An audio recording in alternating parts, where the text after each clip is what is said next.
Looks like the gang's all here! Yep, all ready. How about you two? Green and good to go? Paimon's ready!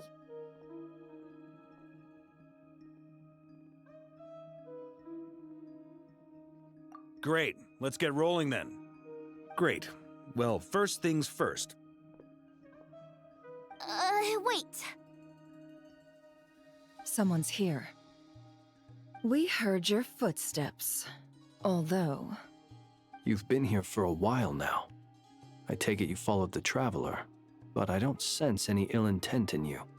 Come on.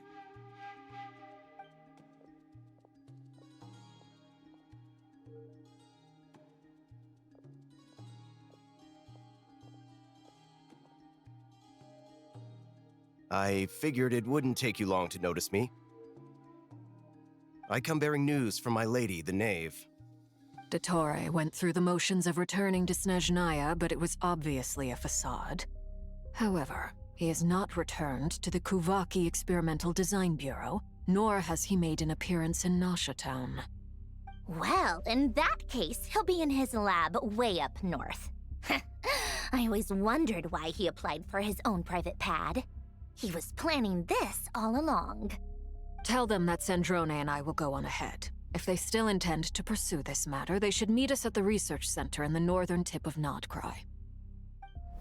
Nice of Columbina's two best friends to think of us. We appreciate the heads up. Our sincere thanks to the Fatui for your aid.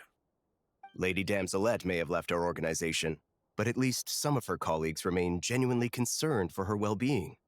Not to mention that the doctor's increasingly cryptic conduct gives us great cause for alarm. We have crossed swords many times before, but it's not personal. We're just on different sides. We don't lack humanity.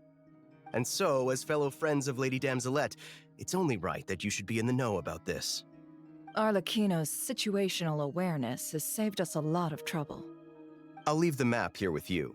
If you do decide to head to the research center, please proceed with caution. And remember, at least while you're in Nod-craya, Lady Arlecchino's subordinates are your comrades if you want them to be. This is very accommodating of you. We can't thank you enough.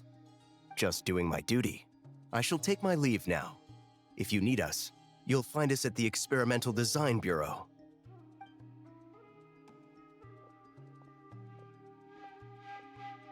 So, the doctors left the Experimental Design Bureau and headed to some research center up north. Marionette seems to think he's been planning this for a long time.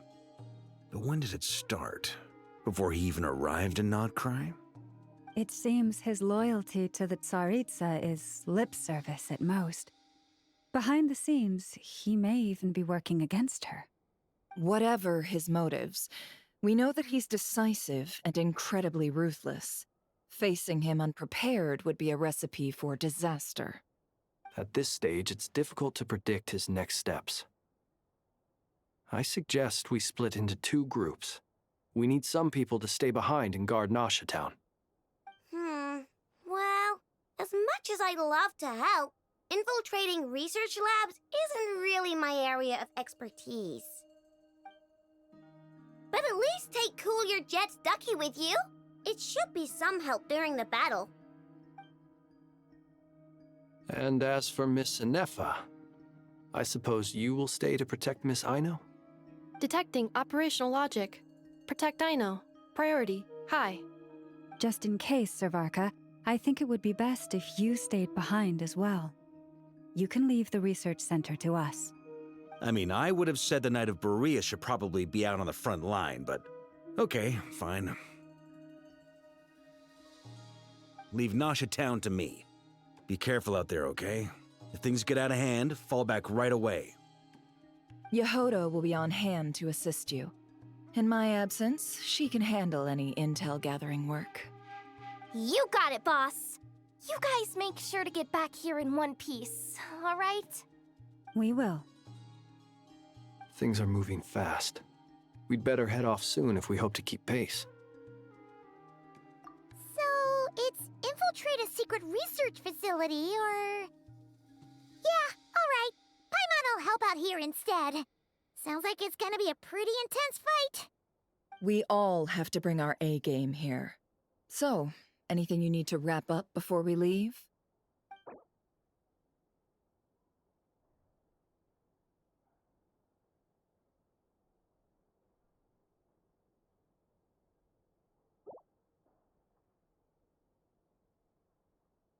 Then you'd better get going.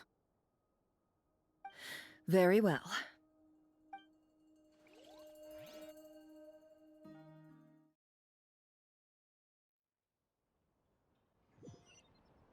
All these broken machines on the ground. Someone got here before us. Could it be Arlecchino and Sandrone?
That's quite a welcome party. Wipe out! Close your eyes. Beware the creatures of the night.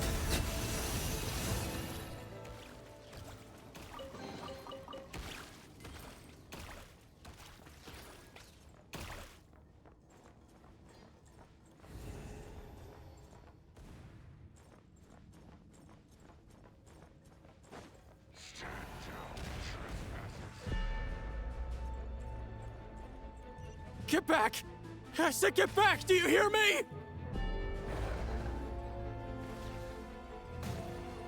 Why isn't it working? No! Don't come any closer! Don't! Ah!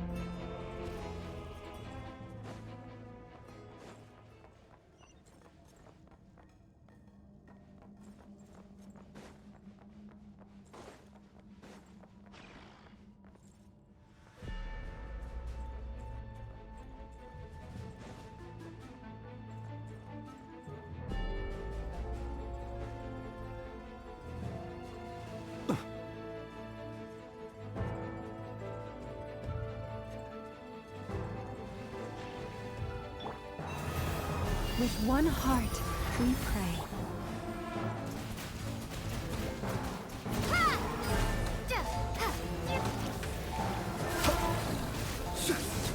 You poor souls.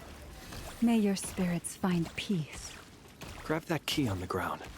We'll probably need it at some point.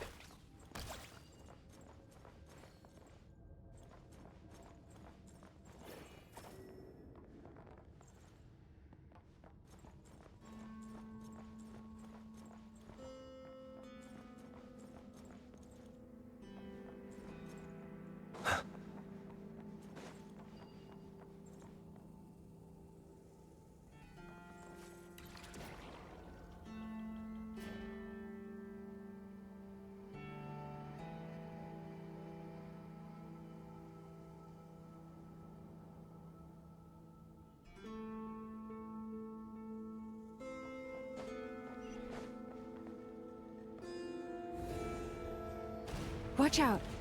Ugh, there's no way through. Let's go around.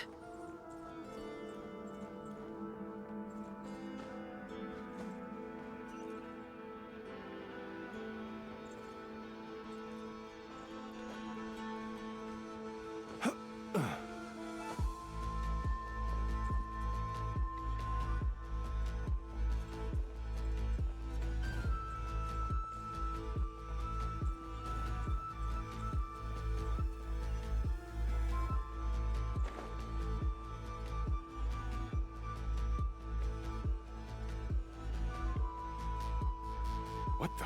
Trespassers? Here? What's wrong with you people? We're looking for the doctor, and we understand he might be here. I see you're fleeing the facility. You looking to settle a score with a doctor?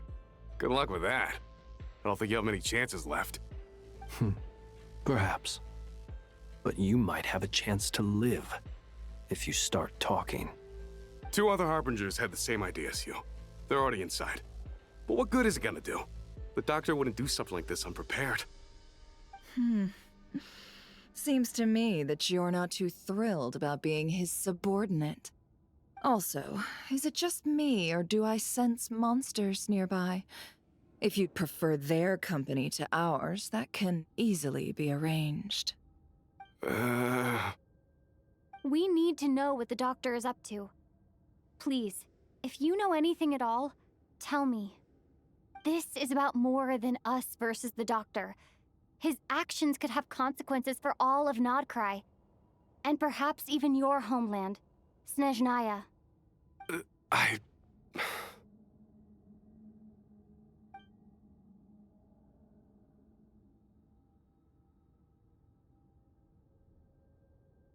He's building something. Ambitious doesn't even begin to describe it. Feels like this could be the big one. God knows how long he's been planning it. A while back, he told us he'd be returning to Snezhnaya. We weren't expecting him back so soon. This time he brought some gemstones with him, or something. 2 of them. The moon marrow spheres. He stole them from their rightful owner, Columbina. Oh, Lady Damselette? Last I heard, she left the Fatui. Before she went, she told us she'd finished what Her Majesty asked of her, and wished to focus on some personal matters. I remember thinking that leaving us might not be the best choice. I mean, I always looked up to the captain the most, and... Back when this all started, the higher-ups dispatched 3 units to Nod-craya to execute their plan. They were led by the Doctor, Marionette, and the Damselette, respectively. I was a part of the Damselette's unit to begin with. She never really interacted with us much. In fact, she seemed sort of detached from everything. Not because she was distracted, just felt like she was indifferent to the world around her. Like she had no stake in anything that happened. She always seemed like she was staring off into the distance. Almost as if she didn't see anything worth living for in the present, so she had to look further afield. That's right. She always used to stare up at the sky. The Doctor used to stand nearby and watch her. Apparently they got along well at first, but somewhere along the way, she grew wary of him, started avoiding him as much as possible. After she left, everyone in our unit merged with the Doctor's. He's similarly indifferent to the world, except when it comes to the moons. He seems to have big plans for them. Right now, obtaining the 3 moons is his #1 priority.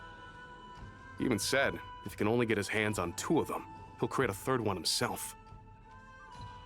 How would he create an artificial moon marrow? Maybe the knowledge he gained from the Hyperborean phantoms has something to do with it. Thank you for cooperating. We appreciate the level of detail. I get the sense that you'd serve under Columbina again if you had the chance. Would that be fair? No, she's no longer a harbinger. As a member of the Fatui, my loyalty will always belong to the Tsaritsa. I'm only telling you all this because I don't completely trust the Doctor. His actions do not align with the goals that first brought us to Nod-craya. I understand. We'll do everything within our power to stop him. The Knaves unit is based at the Kuvaki Experimental Design Bureau. Maybe you can seek refuge with them. Well, now we know what's going on here. Artificial moon marrow. He's likely well on the way to completing it. Dottore's technological capabilities are far more advanced than I thought. I fear this could get ugly. Everyone, prepare yourselves.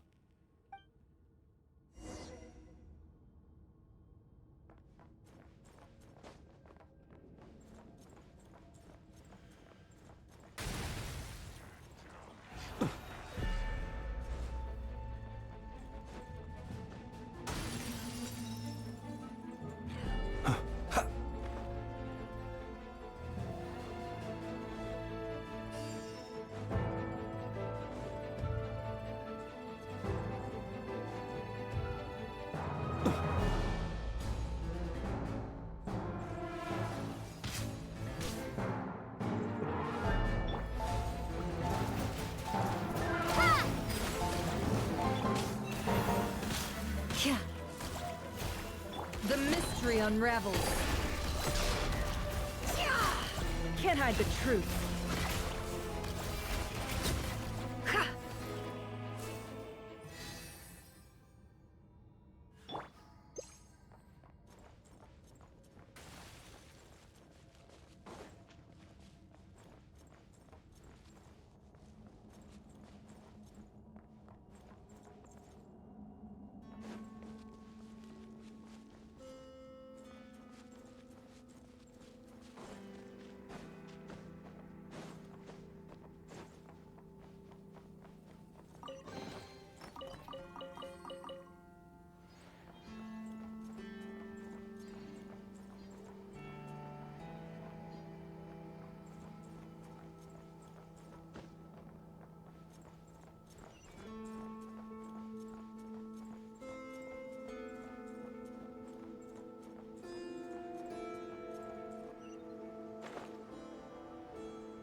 Welcome, one and all. I've been expecting you. I hope my humble research facility is to your liking. Yeah, we really appreciated fighting our way in through a horde of monsters. The gall! You expect us to believe you've just been patiently waiting for us? Of course I have. Should I be worried about something? Everything seems to be going quite smoothly so far, and you've shown up right on schedule. First Sandrone and Arlecchino, now you. Ah, quite a surfeit of guests I've had today.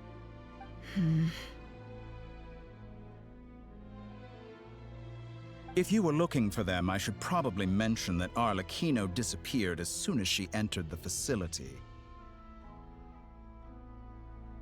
As for Sandrone, why, she stood right here only moments ago demanding answers from me at the top of her voice. Hardly out of character. She never was one for basic courtesy. But I have to admit, I was a little surprised to see her showing concern for someone besides herself. Does everyone you associate with undergo such a change in temperament? Speaking as a researcher, I have to say, it is not a change for the better. It threatens one's ability to remain objective. Well, since you ask... So you've got your hands on the moon marrow, and now you're claiming godhood. Don't you think that's a bit of a stretch, Dottore? I must protest what you are insinuating with that phrase, claiming godhood. I am not claiming anything. I am stating a fact. You're a researcher. I'm sure you appreciate the distinction between the two. Huh? Wait, you really think you're all that? You'll excuse me if I'm not being a polite little lady for you. We're colleagues. We both know what kind of person you are. By the same token, I knew you'd respond along those lines. You and I both understand that facts speak louder than words. To that end, I've had my people send you a small gift. It should go some way toward helping you understand my present position. What gift?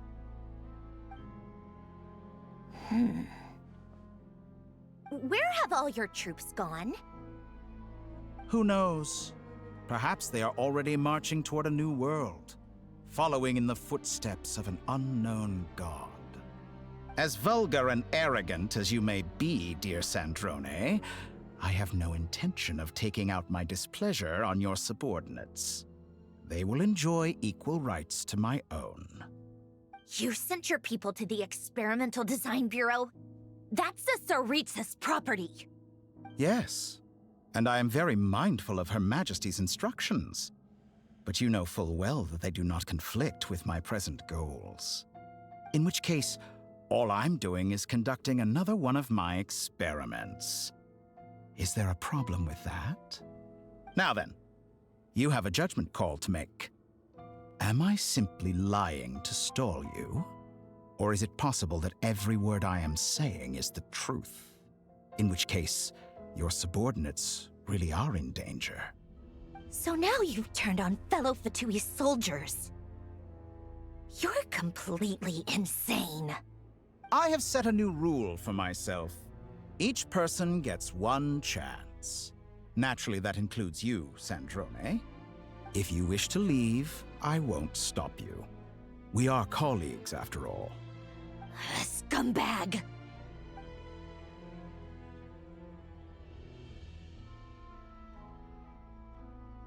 Still, I hadn't counted on Sandrone sparing any thought for the people of this world. Shame. I always found her self-centeredness to be one of her few better qualities. How can she ever hope to achieve greatness when she's so obsessed with protecting her little design bureau? It's more than a little disingenuous to speak of achieving greatness while taking hostages. Or does honor no longer mean anything to you? Honor? I have the marrow of 2 moons in my possession and will soon complete the construction of a 3rd. I will be the god of a new world. And you speak to me of honor? How charmingly naive. Those are sacred relics. You do not deserve them. In my view, many in this world do not deserve to be alive. And yet, I mercifully permit them to go on living, do I not? You'll come to regret your actions. Will I now? Let's see if you can make me.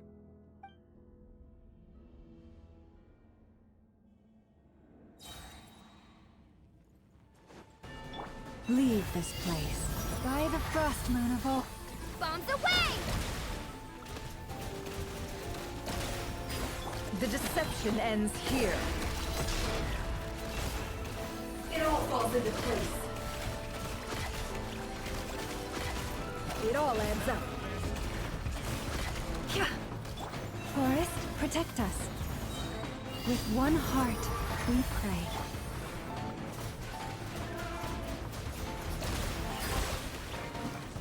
Be silent. The night cometh.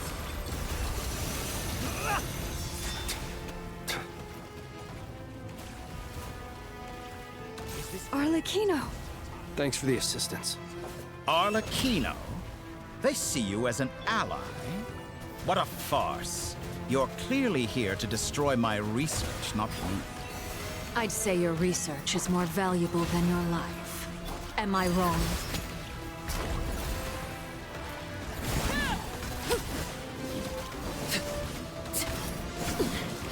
Commendable.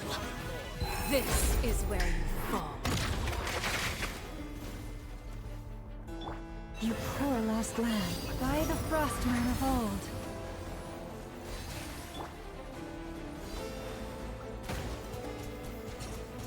Water jet! Wipe out! Close your eyes.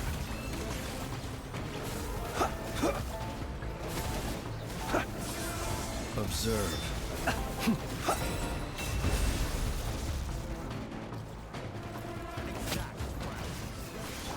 Leave this place.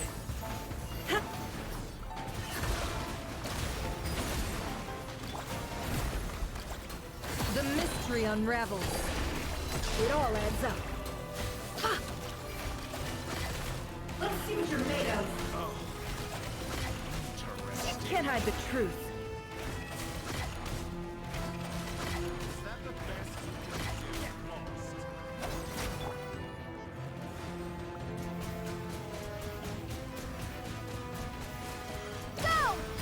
You poor lost lamb, with one heart.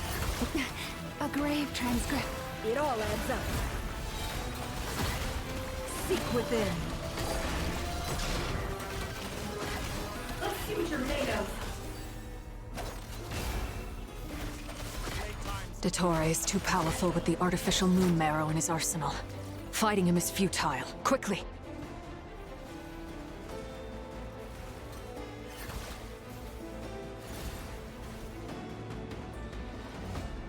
Let's go. I've always thought it is wiser to flee than surrender.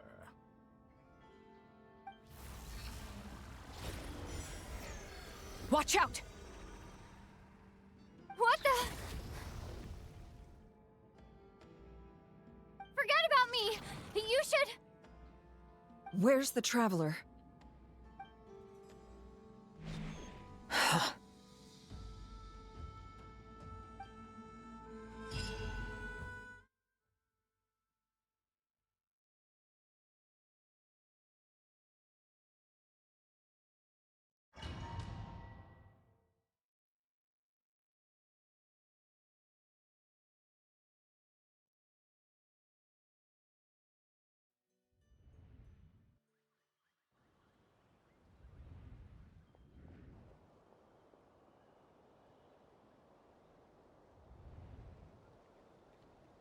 What just happened?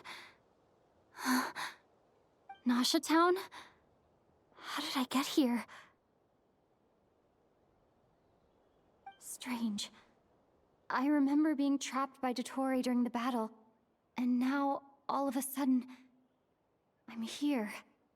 Something weird is going on. I guess I'll start by exploring the area. Traveler? What brings you here at this hour? Huh? What are you in the mood for today? A hot dog? Or something else? We've got some special discounts at the moment. Want to see the menu? Sorry, I'm not hungry right now. Ah. Well, feel free to take a seat for now. Let me know if you change your mind. Everyone seems to be acting normal. Am I just overthinking? Oh, darling, look who it is. One of our regular customers. Get the traveler something to eat, would you, dear? Wait. Why is he talking like that? Well, I'd love to, but can't serve a customer unless they order something. Anyway, I take it your business is wrapped up? Yes, thankfully. It was a long trip, and it's left me feeling pretty exhausted. But the upshot is, I won't have to leave again for a good while. We can have some quality time to ourselves. Wait. These two are a couple? I see some kids around too. I didn't know they had a family. Hey there! I haven't seen you in ages! What's keeping you so busy? I've been looking forward to playing with you again.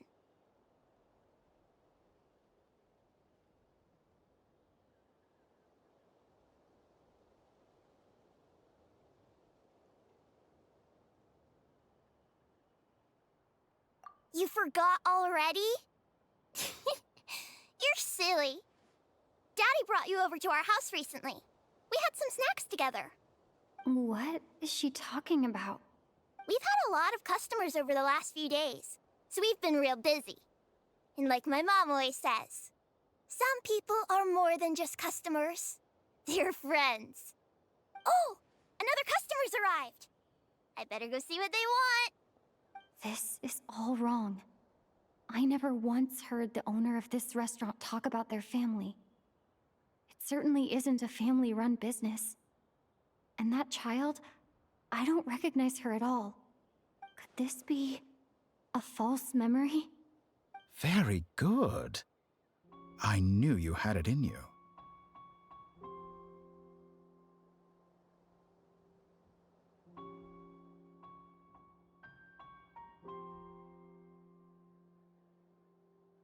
Aren't you going to try the house special? When did he show up? No, none of this is real. You don't seem to like it here. That's fine. We can change venues.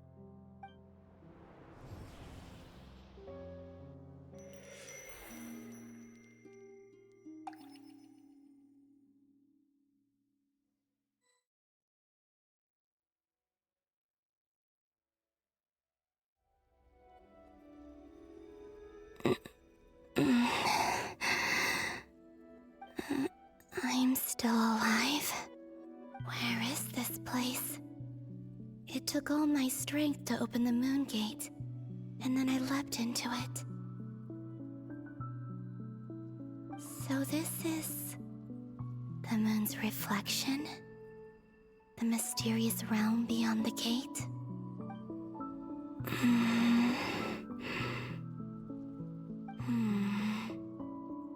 I can't sense anything. I guess I could try opening the gate once more.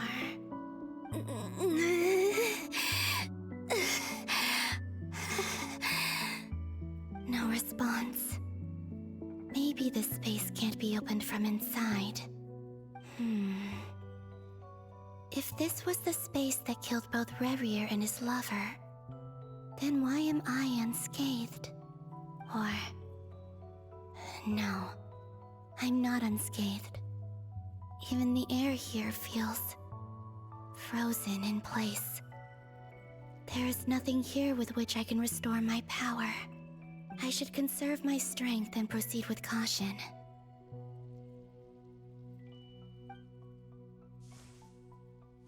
I don't believe Dotori's scheming will stop just because I escaped. If there is any chance that I can get back to the others, any chance at all, I must return.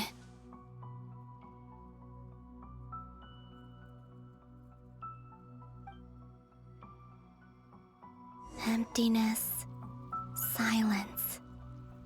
What is this place? Or maybe the real question is, what is it for? What's this? Looks like it responds to my power.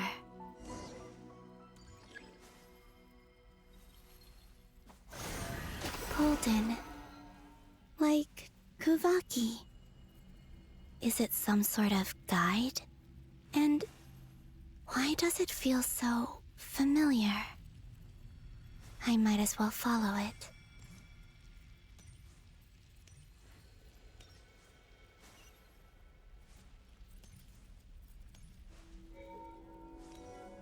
Where does this lead? Could it be the exit?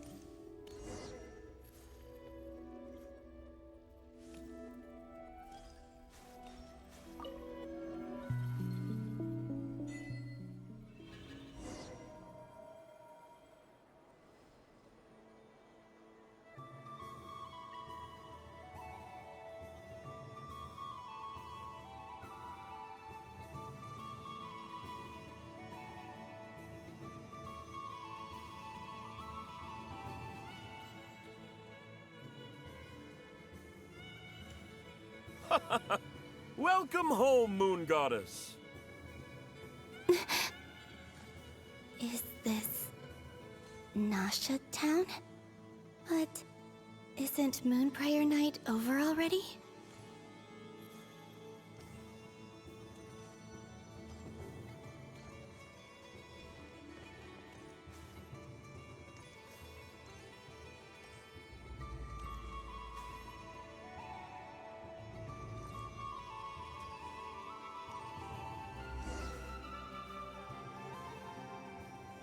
Goodbye for now, Columbina. I hope you have a wonderful night. I will. Loma, everyone else, and me? Are these my memories?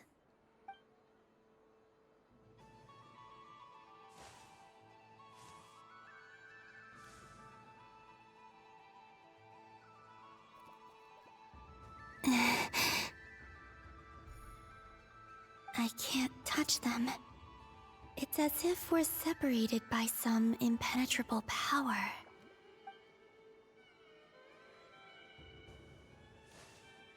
Over here! Over here!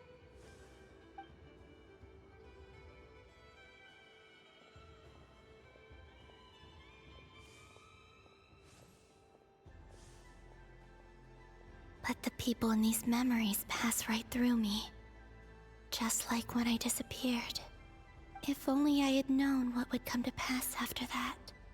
Even so, I should still take a look around. Just being back here, it gives me the strength to keep going.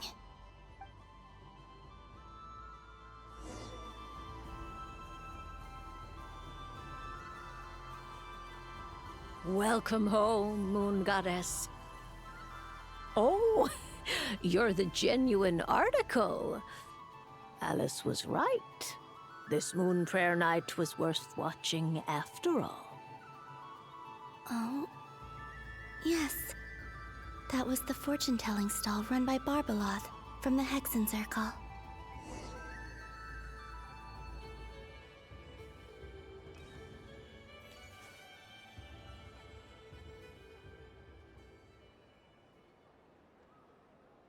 Please, draw the first lunar arcana.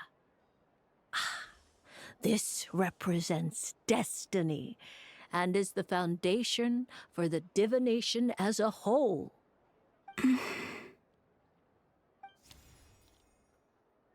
My destiny. I believe the card I drew was the moon. Now that I think about it, Barbeloth's divination was absolutely right. It's almost time to draw the last card. The one that represents the future.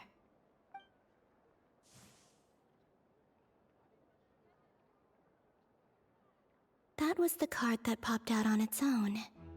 From here, I think.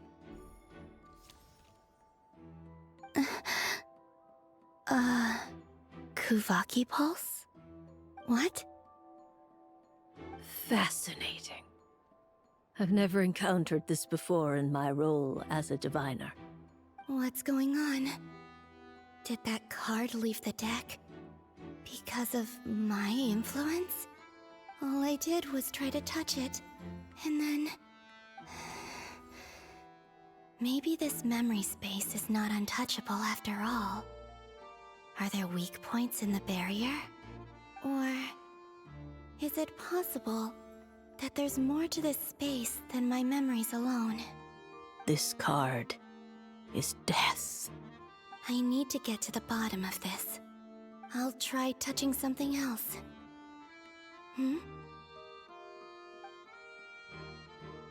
Is this...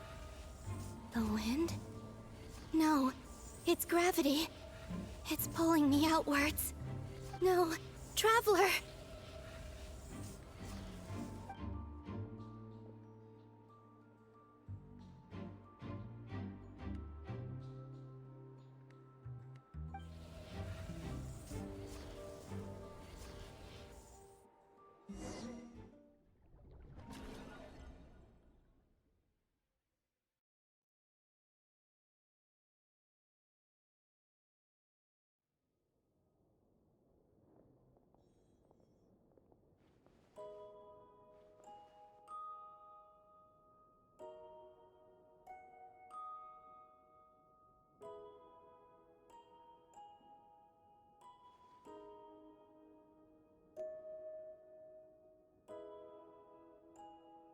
Haimon, listen to me.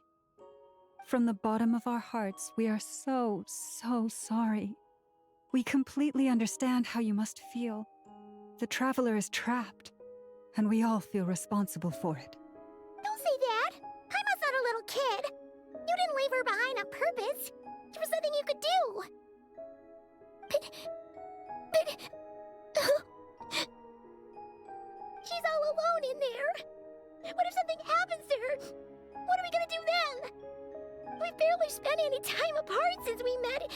Is she gonna... die? We must find a way to rescue her.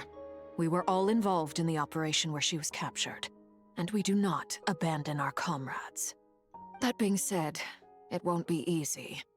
Through conversation with the others on our return, we've arrived at a basic idea of what we're up against. Dottore's lab has clearly been in operation for a lot longer than we realized. We found many monster samples stored there. In all likelihood, they were materials he used to research his latest technology. We also know that through his contact with the phantoms of Hyperborea, he gained knowledge about the moons and certain Hyperborean technologies. Using this knowledge, he then fashioned an artificial moon marrow to serve as a replacement for the frost moon beyond the sky. Unlike Columbina, Dottore is not being rejected by Teyvat. And even with 2 of the 3 moon marrows, his power far exceeds all of ours combined. Once his 3rd moon marrow is complete, Dottore will have completely seized the authority of the 3 moons. Teyvat's most primordial powers will then be in his grasp. Does that mean... I'm afraid so. No one could have predicted this level of insanity. Not even from Dottore. And unfortunately, his insanity is coupled with an intellect and ambition that not even his peers in the Fatui can match. This is dire. Sounds like the world is done for. The 3 moons' authority can influence the very fabric of time and space. I dare not imagine what a monster like him would do with that kind of power. The trouble's already begun, I'm afraid. On our way back, we discovered that part of Nod-craya is being enveloped by an unknown energy. We cannot ascertain what is happening inside. I'm convinced this is Dottore's doing. Not that there's any way to prove it. The issue is, we have no idea what his intentions are. The only thing more frustrating than facing down evil is knowing that it will surely come, but not knowing when. The doctor is guilty of numerous crimes in Mondstadt as well. One of our knights, well, former knights, his father was murdered by Dottore. His ideology and methodology are a danger to everything in his path, from individuals to entire nations. He does not feel guilt, even when he acts against his own people. He doesn't see them as his own people, that's why. People like him see everyone else as beneath them. Right. He views other people only in terms of how they can benefit him. That's the basis of all his social connections. Granted, he's hardly the only harbinger to pursue their own interests. We all do. And Her Majesty is gracious enough to permit it. Still, her mercy has its limits. Dottore's actions have gone beyond even what the Fatui could have imagined. Usurping divine authority to become a god. For a servant of the Tsaritsa, that goes beyond being disloyal. It's treason of the highest order. We can't expect him to heed the Tsaritsa's will once he gains the 3 moons' authority. Even we harbingers consider him the most self-interested among us. Poor Traveler. Of all the people to get caught by... We have to go save her! Right now! Please! We gotta find a way! Paimon, I promise you, we are with you all the way. I get how you feel. I do. But it's gonna take more than strong emotions to take down an enemy like Dottore. What we need now is more information. Right. We can't even guarantee he's still at his research center. Before we can think about mounting a rescue operation, we need to confirm the Traveler's location. I'll find a way. Paimon knows, but... She's so scared. If anything happens to the Traveler... She might be the strongest person Paimon knows, but she's still human. She feels pain and bleeds just like anyone else. Then think things through before you stick your neck out. Unless you want to lose your head. Sandrone. Miss Sandrone, you're okay? Put the stuff over there, and be gentle with it. Am I okay? As you can see, I've had to move my whole livelihood out of the Experimental Design Bureau. It's been swallowed up by Dottore's energy field. If I'd left it any longer, I probably would have gotten stuck there. Ugh, Dottore always goes a little loco when he finds a shiny new toy. Not that he'd ever admit that. But this time, he's gone full psycho.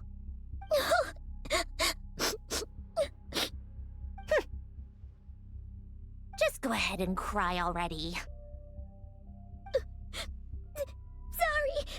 Paimon's not trying to make it scene. It's just... She can't.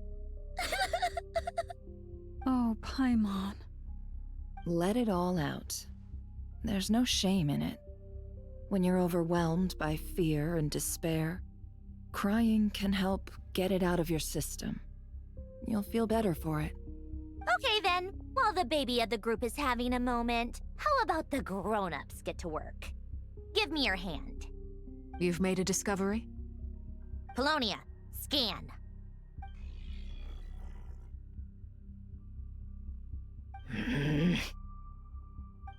You, hand, now. Oh, I thought you'd never ask, my lady.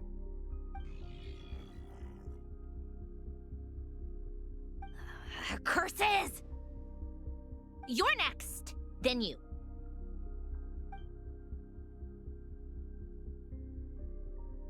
Dottore, you son of a... He's done something to us! Everyone who entered his research center has been implanted with some sort of curse. I don't feel anything unusual at the moment. Does that mean it hasn't activated yet? Is there a way to figure out its purpose and what might trigger it? My best guess is Dottore created it using the moon goddess's powers. 1 second, analyzing. Ugh! That friggin' maniac! So, what twisted game is he playing this time? The moment I analyzed the energy composition, some encrypted text appeared in my mind's eye. And when I deciphered it according to the Fatui standard encryption protocol, I got the following message. Feel free to run, or you will perish in Nod-craya. He's mocking us. Yep, he loves to toy with people. Only in this case, there might be more to it. But I didn't detect any murderous intent or malice either in the message or the curse's energy. As if this is him at his least malicious. Or perhaps all people are cowards in his eyes. Maybe he thinks the threat alone will be effective. What a despicable person. And he has the Traveler in his grasp. If I may, as unhinged as Dottore may be, he has always exercised great patience with the objects of his interest. I remember a comment he made when we first arrived in Nod-craya. He said, "This world is, on the whole, an exceedingly dull place. But at least there are a few intriguing features, such as the gods, or the Traveler. Presumably, they interest him because they're unknown quantities. He wants to understand as much as he can about them." Agreed. The Traveler is Tevat's fourth descender. All Harbingers are aware of this. Since Dottore took such pains to capture the Traveler, he is unlikely to kill her right away. Okay. But we still have to do that rescue operation. Of course. I also think we need to read between the lines with Dottore's message. If he's encouraging us to run, that means we mustn't leave Nod-craya under any circumstances. My guess is, his curse will only trigger if we leave.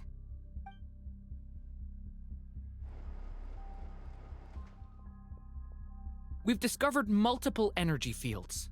Albedo is still attempting to analyze their structure. He told me to report back first. Each field is slowly growing, swallowing up more of the surrounding area in the process. And the pace of their expansion has increased since we first examined them. He's probably trying to swallow Nod-craya whole. His nefarious ambition knows no bounds. If this continues, the whole of Tevat will be in trouble, not just Nod-craya. The loss of Columbina could not have come at a worse time. Do we think she's truly gone for good? She entered the space beyond the Moon Gate, knowing what became of Rerir and Thelindis. I'm sorry. but I fear the odds aren't good. Don't be ridiculous. If I know her, she's busy finding a way back as we speak just so she can annoy me. She isn't dead.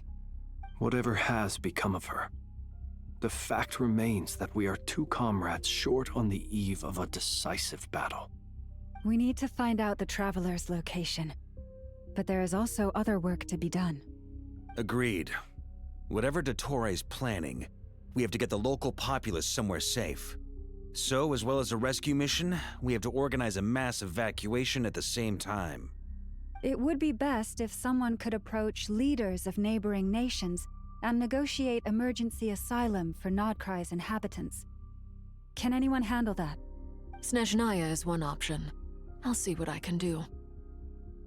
This would be so much easier if the Traveler was here. No! Stop thinking like that, Paimon. Paimon will join you. She's pretty well connected thanks to the Traveler. Maybe it'll come in handy. Either way, that's what the Traveler would do if she was here.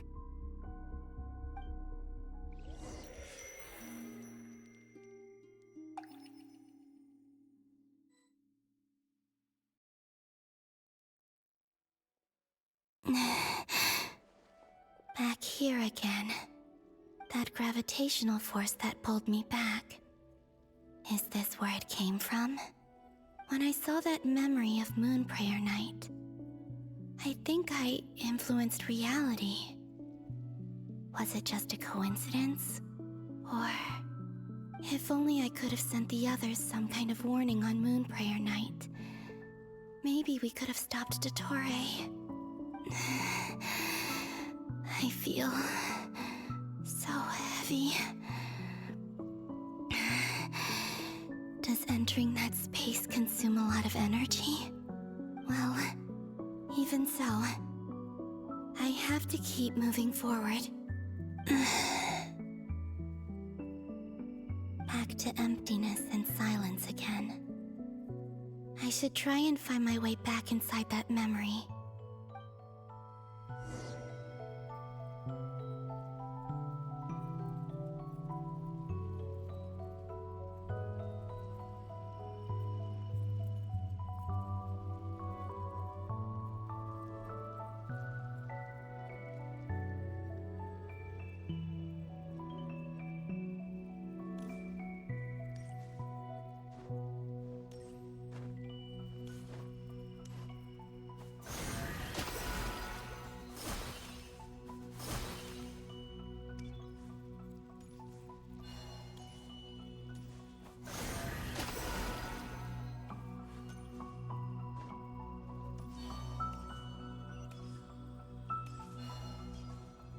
The entrance from last time isn't showing up.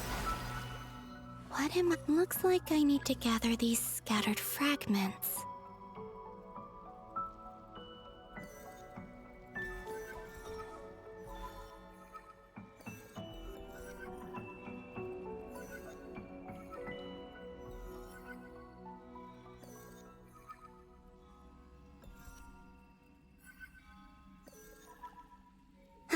It worked!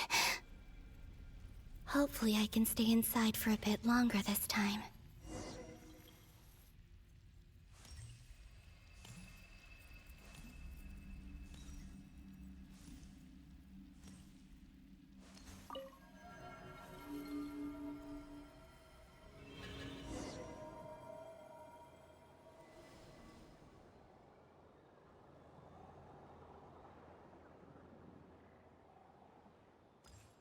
Ad Astra Abyssosque. Welcome to the Adventurers Guild.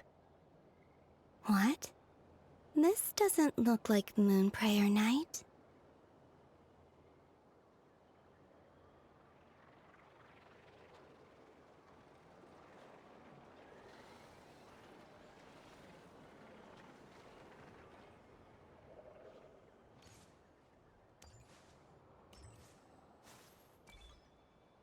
Extra, extra!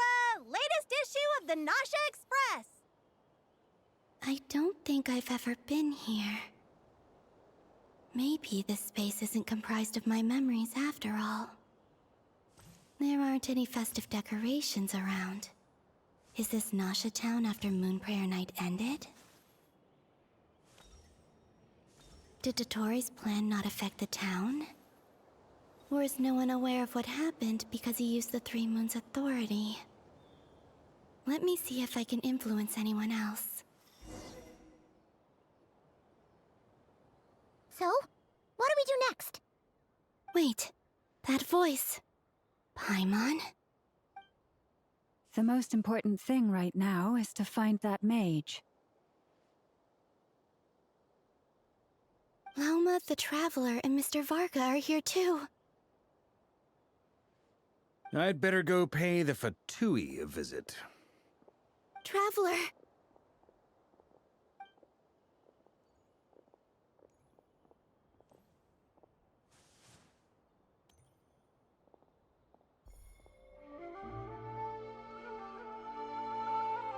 Huh?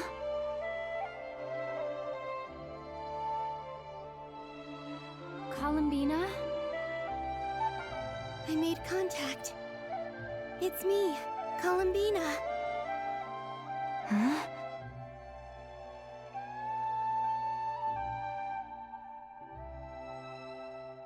Traveler? Let's go! This is no time to be spacing out! Huh? Huh? Wait a moment. This has happened before. This is what happened when I disappeared. I stood right over there, thinking that no one would ever find me again. It was only when she called my name that I decided to follow them. But did she turn around because she sensed my touch just now? Is it really possible that from in here, I can change the past? If I keep following them, maybe... Huh? It's that gravity again.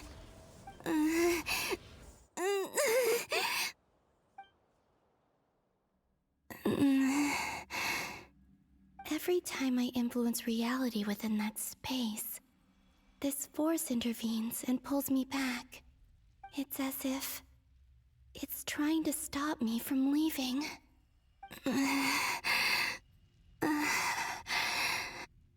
I'm getting weaker and weaker.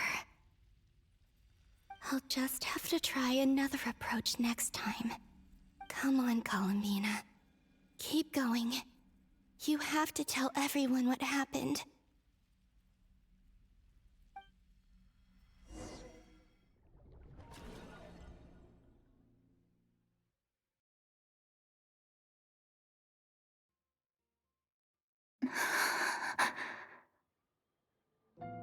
Suddenly, I've been plunged into darkness, alone. It feels strange, as if something has grabbed hold of me. Is Dottore now powerful enough to interfere with space itself? Look at you, standing so still in total silence. I almost didn't recognize you. Hello there, traveler. He seems to be in a good mood. Wait, what's that behind him? Ah, so you noticed. This is the completed trilune. 2 primordial moon marrows and 1 artificial specimen. You are wary of it. Good. Maintain that reverence. You performed well in that recent battle. Brave and reckless as always.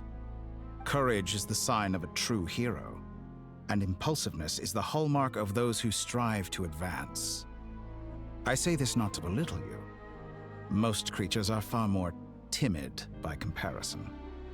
3 moon marrows. Does that mean the artificial one is now complete too?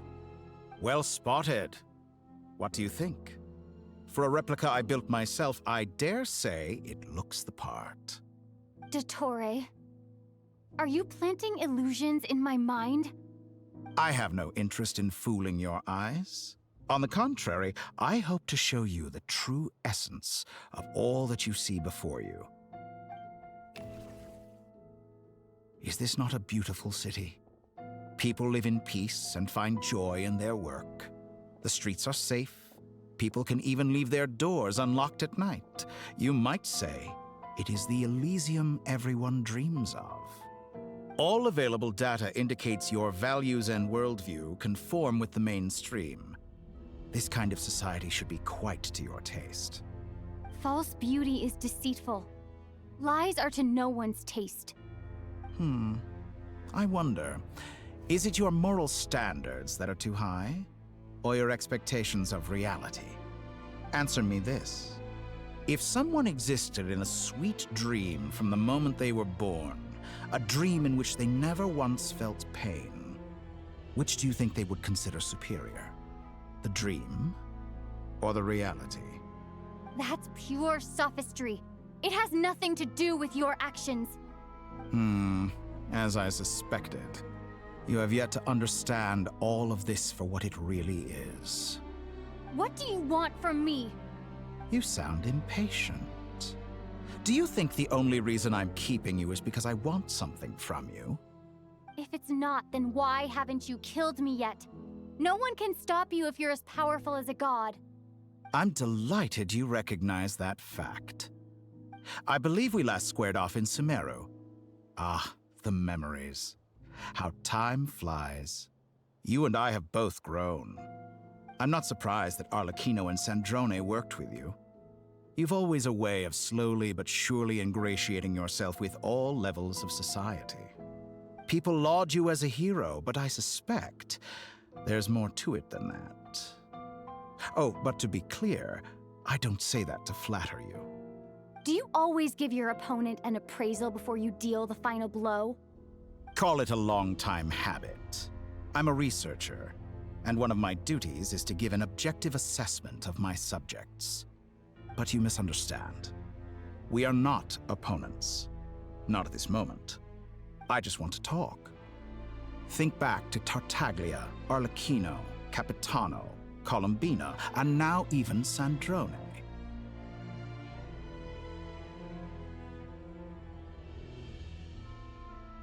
You've worked with each of them in the past. I believe you can work with me as well. What makes you so sure? Well, why not? Should the good associate only with the good and the bad befriend only the bad? I like to think we could have a more mature relationship than that. Surely you don't think all your relationships are grounded in friendship or shared ideals.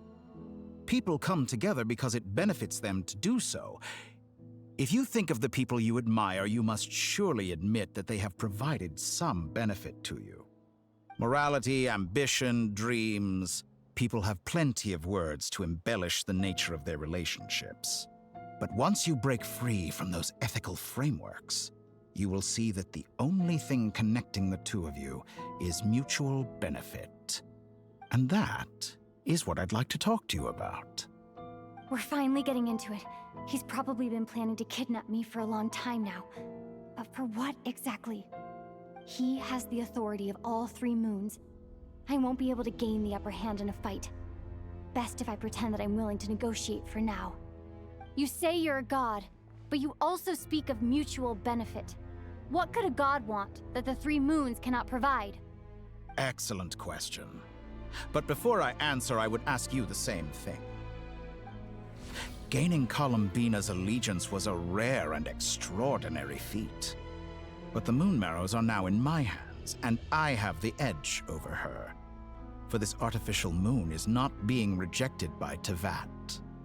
Her identity and lineage may have been a thing of glory in the old world, but they were also shackles that prevented her from ever integrating into Tevat.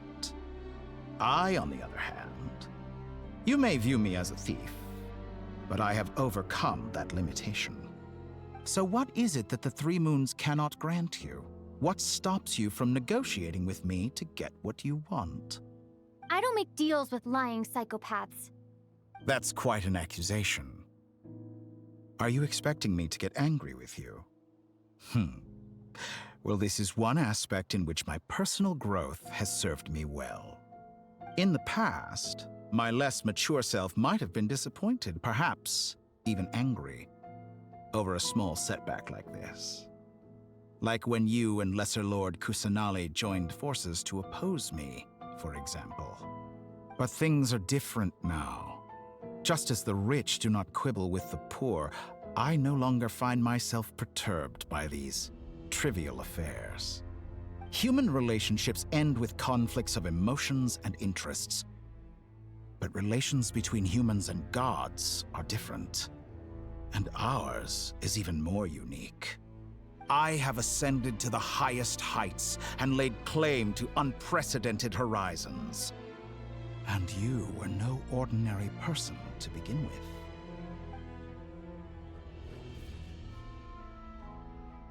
Allow me to show you the world, Descender.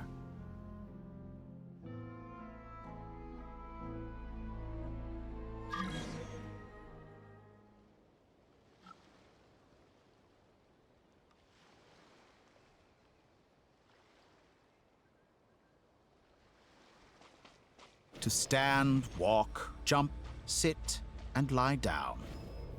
These are the most common of behaviors.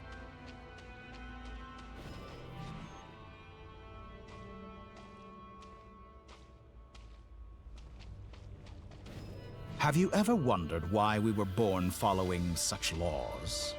Who stipulated that we could not fly instead of walk?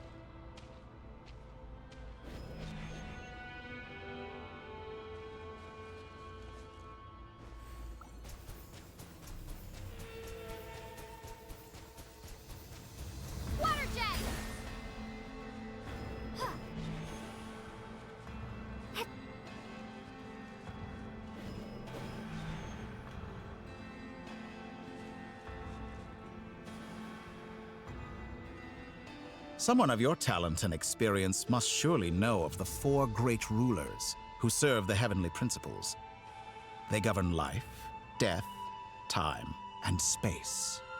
One wounded by a blade will die from blood loss or infection, and one who falls into a lake will drown in agony. The elderly wallow in solitude, and the solitary age faster. Eventually, new life is born, only to embark on the same path of suffering. These 4 divisions anchor the world and shackle those who live in it. But they themselves transcend its boundaries, squandering the power bestowed by the heavens. All who live yearn for equality, but unless the gods prostrate themselves and profess that they are mere servants of the living, equality can never exist. Who makes the rules we must live by? Who has the right to restrict us? The limits of the body can be rejected.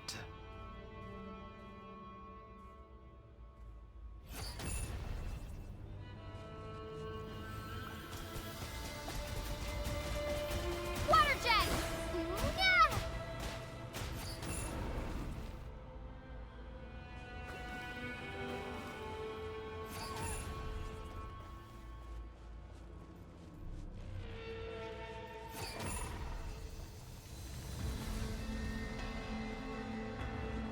How does it feel to be among those with absolute power?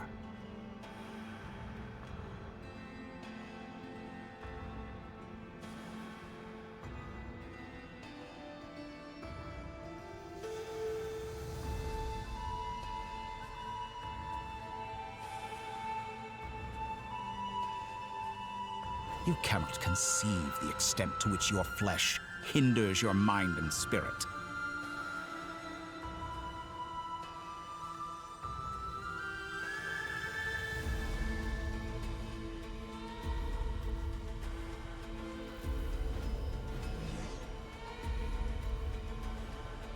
Only by discarding our useless, primitive eyes can we perceive a new world. How narrow-minded we all were in the past. Why should the final answer of the world not be the power that predates those of life, death, time, and space? The power of the Trilune, Through it, I have glimpsed new experimental possibilities. Nature suppressed, authority exiled, souls controlled.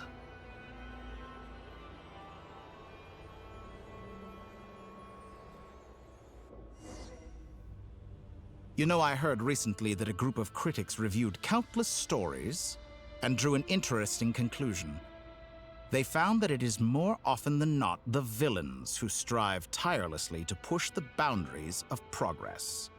In fact, long before this, someone voiced a similar idea in an academia editorial. I felt a great affinity with this perspective. I have never been afraid to step up and play the role of the villain. Fanatics are trampled down for their transgressions, and those who transcend are rebuked for their audacity. And so, the majority of creatures are too timid to follow my lead. But all sacrifices made during my experiments have been worthwhile, as you can now see. I can offer you something new, something unique, precisely because I am a villain. Think about it. We are eternally bound through mutual interest. Can you truly say you would never turn to malice if it could give you the life you dream of?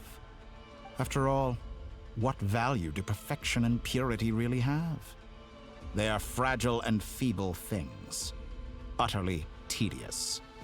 I say, better to be governed by a flawed humanity than a gnosis. The true seeker of knowledge is the villain who undergoes countless tribulations in pursuit of their goal. I'm sure many people have told you that you're different. Because I'm a descender? Exactly. Very clever. But what has that got to do with you? I do not conceal my wicked deeds, my selfish desires, or my greed. A true researcher must act as I do if they are to understand and speak of the truth. And yet, a knowledge seeker like myself will inevitably grow tired of studying Tavat beyond a point.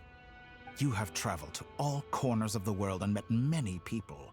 Along the way, there have been moments when you were misunderstood or even became a wanted criminal. And all the while, you have spent your days doing some of the most mundane jobs in the world. You fight and toil, claim minuscule rewards from my friend Pantalone, then you fight some more, winning some battles and losing others as your search goes on. And this cycle continues, with no end in sight. Surely you must sometimes grow weary of being stuck in this same loop day after day. We're completely different. I embrace everything that life throws at me. I am engaged in every step of my journey. How does that make us different? I too embrace what life brings, researching everything that interests me. Think of all the novel things I've managed to create, like the artificial moon marrow. Don't you see? As unique a specimen as she was, even Columbina is not irreplaceable. Take that back. She's gone because of your actions. I didn't say that to anger you, though admittedly I don't see what there is to be angry about. Anything Columbina could do for you, I can do better. I know what your ultimate goal is. You wish to walk the path your brother walked and seek answers from him at the end of that journey, don't you? Someone like you could never understand what it feels like to care about another person the way I care about him. Perhaps not. But that doesn't mean I can't help. I could find your brother right now, bring him before you, and make him give you the answers you seek. Don't be so presumptuous. You'll never begin to understand the situation between us. Oh, no. This is no presumption. I'm only offering what I know is possible with the power of the Trilune. But it seems like you would sooner continue with your journey through this world. Why? Do you truly desire this journey? Or is it simply a necessary process from which you cannot escape? Think of all the time and energy you have spent, everything you've had to endure just to make it this far. Is this really what you want? Or has your hand been forced by the promise of that final answer? Yes, you have made many friends. But do they ever spare a thought for the void in your heart and what it yearns for? What you want is not friends. It is family. But do they know this? I, on the other hand, am far more considerate. Join my experiment, and in return, I will bring your meaningless journey and all its struggles to an end. This is a malicious attempt to manipulate me. But at the same time, he's stating some very human truths. Of course, he's right about my predicament. How can I deny it? I have faced ungrateful strangers, never-ending troubles, an endless quest for answers. I want to see him. After everything I've been through, words can't describe how much I miss him, how much I want to be reunited with him. Wherever you are right now, do you miss me too?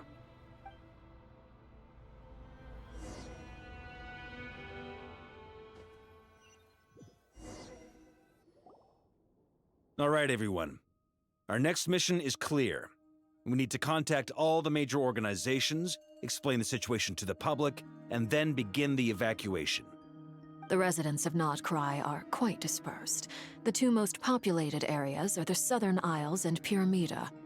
Miss Lauma, I will leave Hisi Island and Nasha Town in your hands. I will liaise with the Fatui and Pyramida. Agreed. We will reach out to Natlan and Snezhnaya. Anyone found north of the Experimental Design Bureau should follow the Fatui to Snezhnaya. As for those dwelling south of that line, I will ask the Voynich Guild to help persuade them to leave. Then I, Mr. Varka, and the Frostmoon Scions will escort them to Natlan. The Voynich Guild has dealings with the Curatorium of Secrets. I will send them a letter vouching for your credibility. Yehoda, you should help Lauma. This is too big of a task for one person. My wish has come true. You're willingly lending me your most capable employee for the day. Well, good for you if all this only takes a day. Of course, if it takes any longer, I'll be charging a fee. Boss, wait! Don't I get a say in this? Oh, I'm sorry. Something to add, Yehoda? Well, no one's more important to me than you, boss. And remember how Lauma healed your eyes after that big battle? I think that's worth at least 2 or 3 days' work for the Frostmoon Scions. Are you completely incapable of acting in your own self-interest? Or do you simply devalue your own labor? Are you sure you don't want to come with us? Who will see to our other work if we're all busy evacuating residents? Sandrone insists that Columbina is still alive, and we have a traveler to rescue. There's much to be done. But boss, I'm just worried that... Well, Nefer, I'll link up with you once my tasks are complete. What makes you think I'd need you to do that? I'll need it. And considering the way you approach certain matters, I think you'll be better off with me present. That's quite enough. Just focus on your work first. I bet we're in for an uphill battle here. But we can help out too. Inefa and I are gonna help Nasha Town's residents carry their stuff. Loading schedule. Store essential local research data and technology samples, then escort the people to Natlan. Understood. I will execute this to the best of my abilities. Great stuff. Thank you, ladies.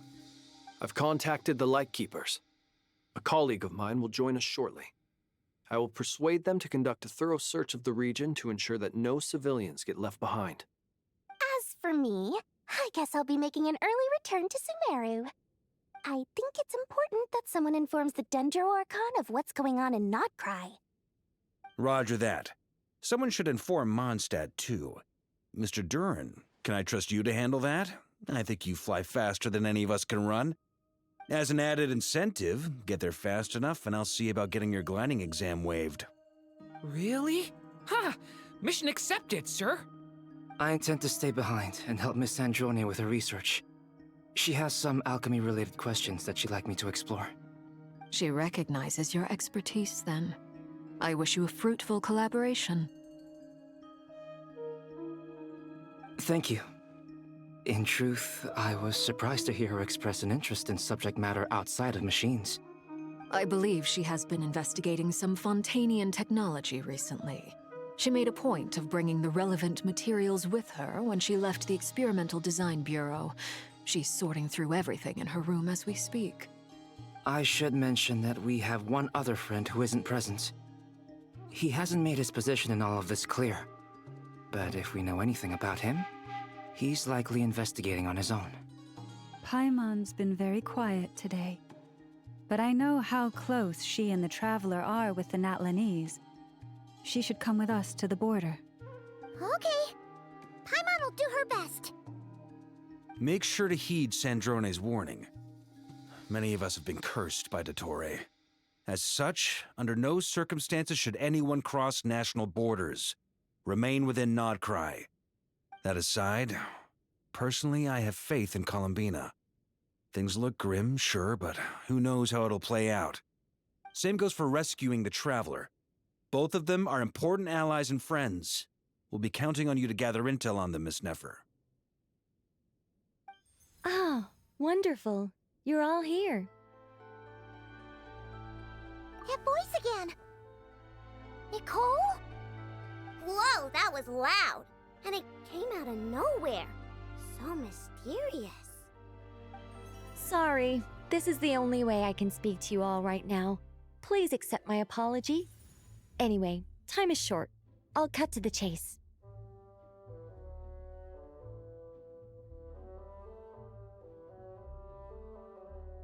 We're still facing quite a catastrophe here at the world's borders.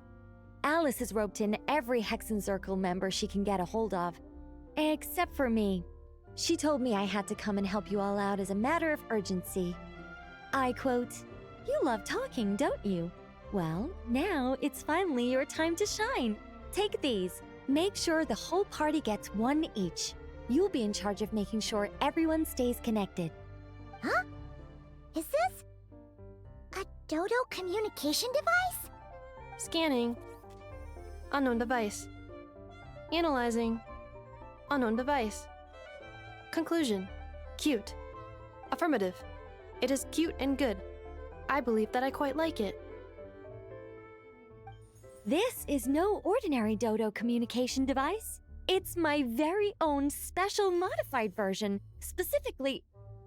Oh, sorry. I almost went off on another tangent there. Anyway, help yourselves.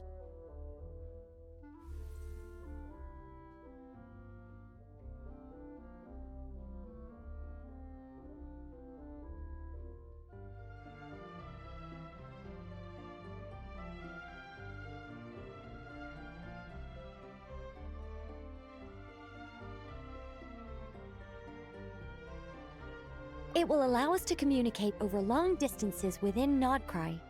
No more worrying about shuttling messages back and forth. What astounding technology. Am I right in assuming that it relies on your personal abilities to function, Miss Nicole? Yes, exactly. Right on cue, Albedo. Oh, I'd love to brag to you all about how it all works. But no, next time. Anyway, I'll be right with you all, serving as a communication hub. That's all from me. Head off as soon as you're ready. I'll be staying here to keep watch, and I'll be sending you my blessings.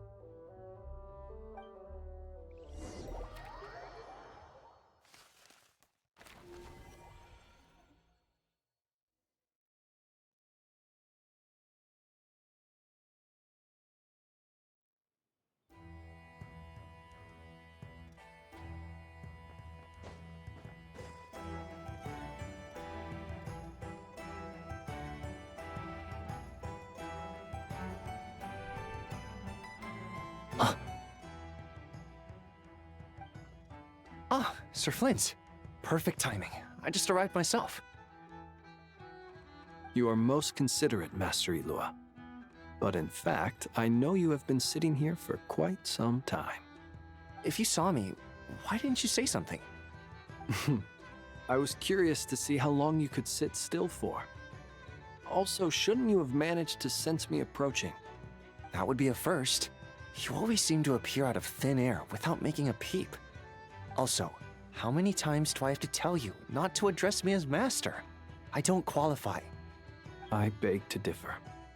Why should a young man so well versed in social graces as yourself not be worthy of that title? Please, Lord Flint's... Sir Flint's.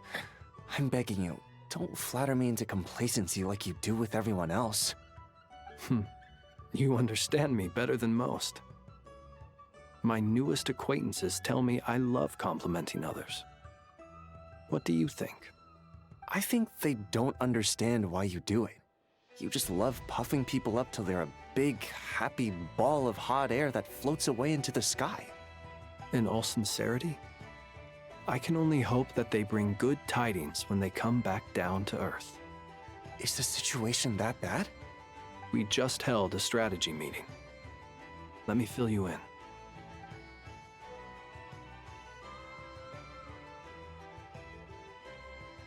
In short, we need everyone gone from Pyramida. We also need a team of lightkeepers to scour the more remote regions of Nod-craya for civilians to evacuate. I only hope we have enough personnel. We do. Old Man Nikita will definitely help, and we can recall anyone out on patrol to focus on this instead. Good. I'm sure you and the others will make short work of this. Now, don't forget, once you've completed this task, make sure you and the rest of the team evacuate to either Snezhnaya or Natlan as well. Flint's? If you've got something to say, Master Ilua, why not guess what I'm thinking right now? You mentioned that you have something else to deal with later. How difficult is it going to be? I doubt it will be easy. I know you're a lightkeeper, and it's your duty to protect others in times of crisis. But I have a feeling that you'll be walking into grave danger.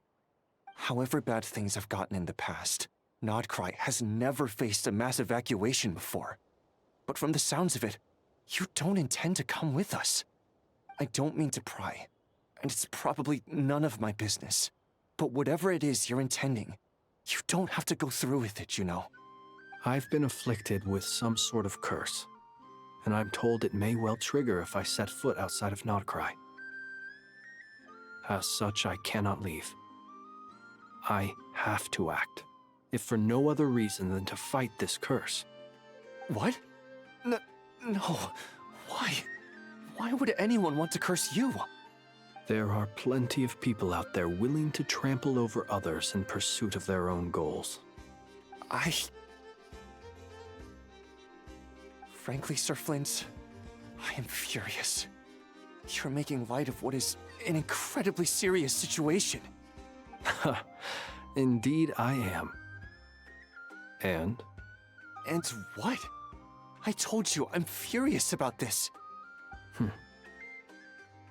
Nothing I can do about it, I'm afraid. Things happen, and we just have to deal with them. If you find yourself feeling angry, perhaps start by drinking a big glass of water. Hey, you mean you're completely unmoved by my anger? I'm devastated. Then allow me to express my sincerest regret. Come by the lighthouse sometime. We'll catch ourselves a few fish, have a little barbecue, play some cards, and bask in the sun. Maybe I need to spell this out. Lean in a little, Flint. Oh my, this doesn't bode well. Word is that you were caught up in a real horror show recently. People were amazed that you returned safe and sound. They've been debating whether you're even human. I've returned safe and sound from plenty of crises. When you say people, do you mean other people, or do you just mean you? Fine. I'll be frank. You're not human, are you? Heavens. Now that's a horrifying thought. You know what? Forget it. We'll revisit this once it's all over. A sound plan. Albeit a little ominous sounding. Just promise me you'll come back in one piece, all right? For you, Master Ilua. How could I refuse? Also, please pass my regards on to our colleagues. Tell them, thank you all for your assistance. Please put safety first as you proceed with the operation.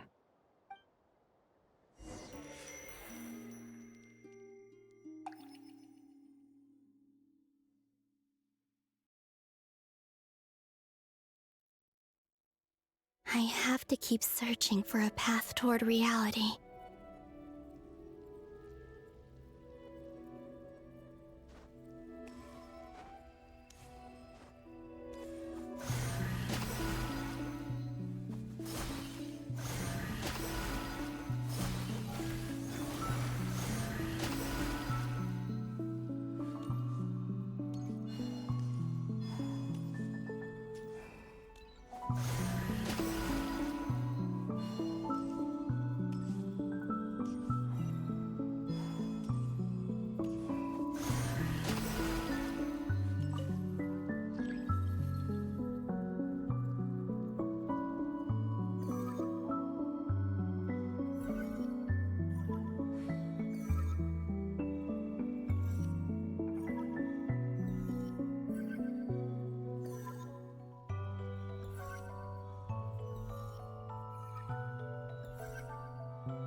This should do it. The last 2 times I tried to influence reality in this space, it consumed a lot of Kuvaki. I'll try and be more careful this time. I need to leave key clues behind using less power. I hope everyone still remembers what I said on Moon Prayer Night.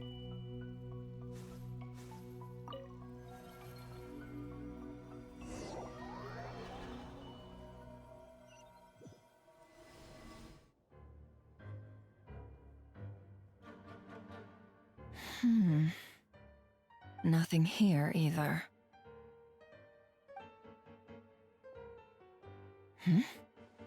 Flints? Ah, Miss Nefer. What are you doing here? Unless... I just spoke with Itlua about arrangements for the search and came for a walk nearby. As for you, why would... It appears we think along similar lines. And neither of us likes to accept things at face value. As well as figuring out how to gather intel on the Traveler, I wanted to confirm some of my own suspicions. Also, we'll need to bring a lot of force to bear against Ettore, even if we're only looking to rescue the Traveler. We can't leave anything to chance. You don't think Columbina perished either, do you? I'm merely considering the possibility that she survived, just as you are.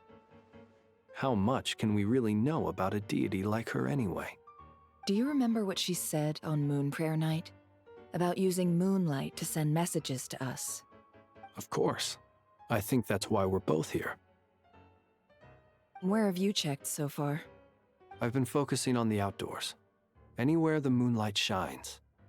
I checked most of Nasha Town, but didn't find anything. I checked the Curatorium of Secrets, and a few rooms where I thought I might find some leads. But no luck here either. The only places I haven't looked yet are the rooms in the flagship. But process of elimination isn't the only thing that brought me here. Oh, really? What's your other reason? After all that build-up, our mystery ally never showed up even once!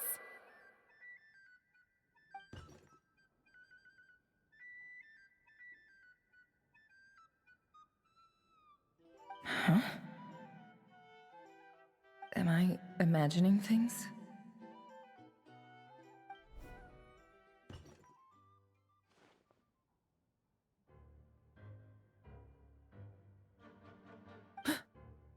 Come on, Let's see what's going on. Oh no. I knocked over a vase as soon as I came in. It must have been caused by a Kuvaki fluctuation when I entered the space. Although, it seems like I'm not about to be pulled away this time. It looks like as long as I'm careful with my actions, it doesn't count as influencing reality. Anyway, is this the flagship? The traveler mentioned that's where she was staying. I only went into the lobby last time, so I've never actually been here before. How does this space work? If nothing else, I can now be sure that it is not simply memory. She mentioned where her room was. I think it's this one.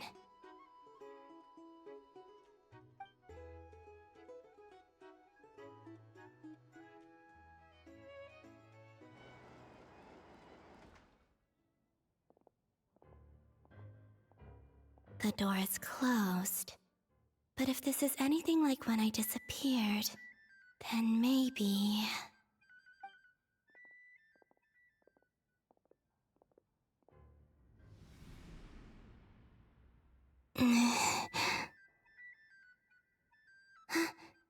I'm in. She and Paimon aren't here at the moment. I hope she's okay. I wonder what happened to her after that battle with Dottore.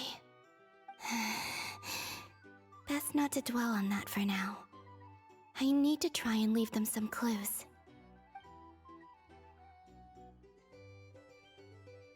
Please, Traveler.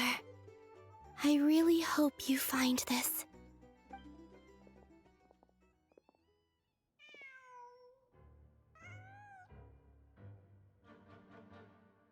Huh. Just a cat. Nothing else here strikes me as noteworthy. Didn't you stay here for a couple of nights once? Before Rerir showed himself, yes. It's also where the Traveler and I first met. Did you notice anything unusual during your stay? I remember thinking how much noisier the flagship is at night compared to the graveyard. Other than that, no.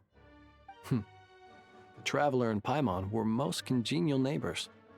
This is where they've been staying, yes? Over here? That's right.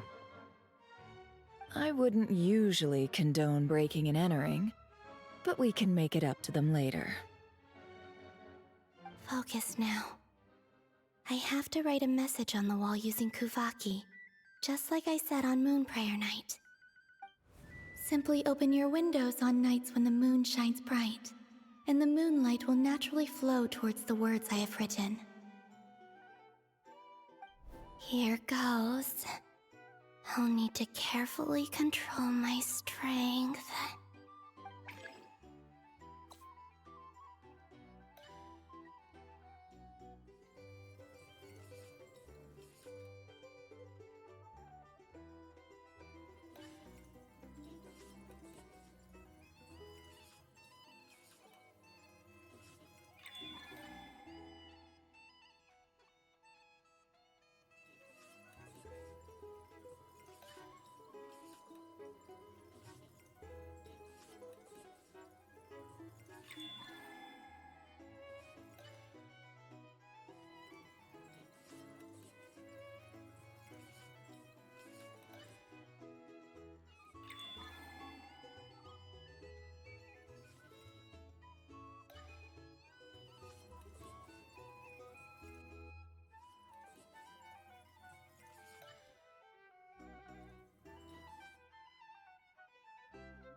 There's a noise outside the door.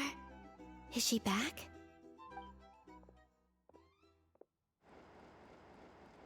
Please, you have to see these words.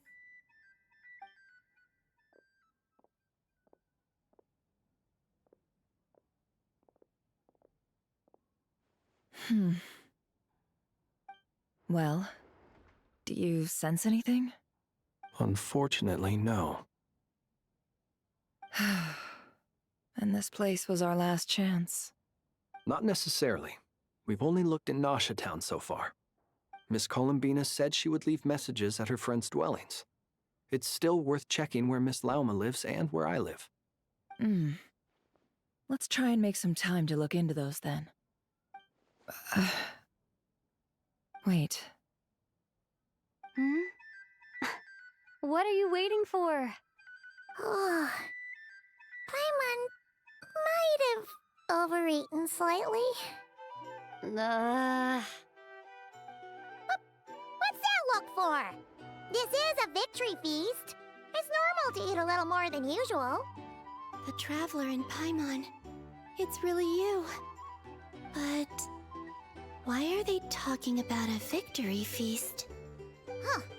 You worried Paimon sick while you were out there fighting Rare. So this is your chance to make it up to her, alright? Wait. So this is the night after the battle against Rare. How did I end up here? That's quite a long time ago now. Wait. Time.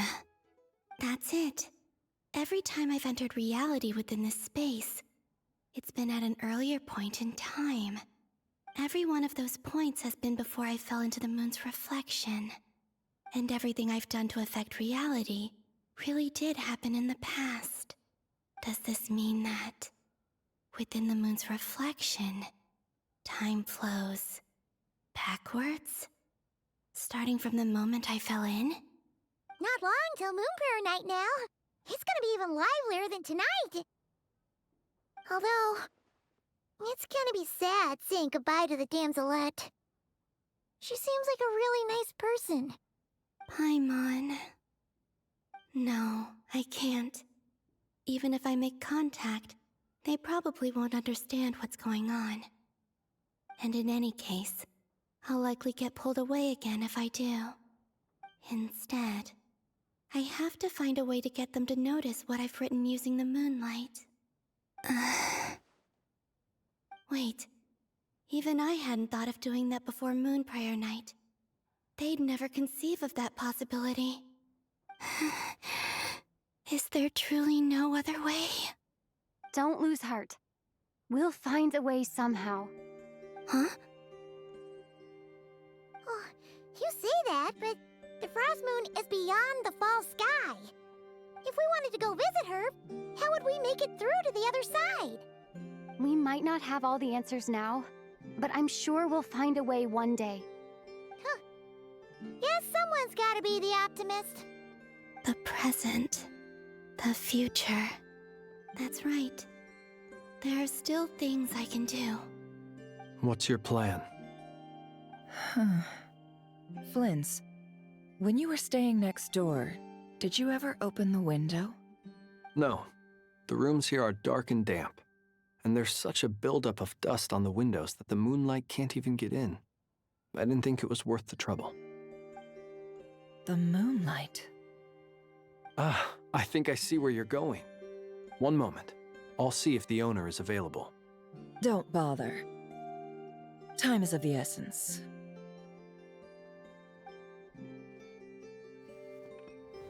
Time. Even if no one sees what I've written at this moment, maybe someone will remember what I said after Moon Prayer Night. I need to write down as much information as I can. And maybe one day...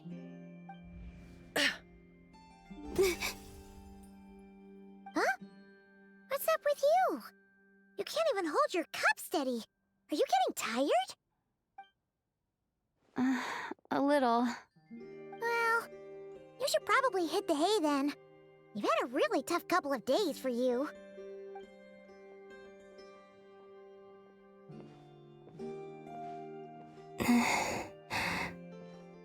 You truly have.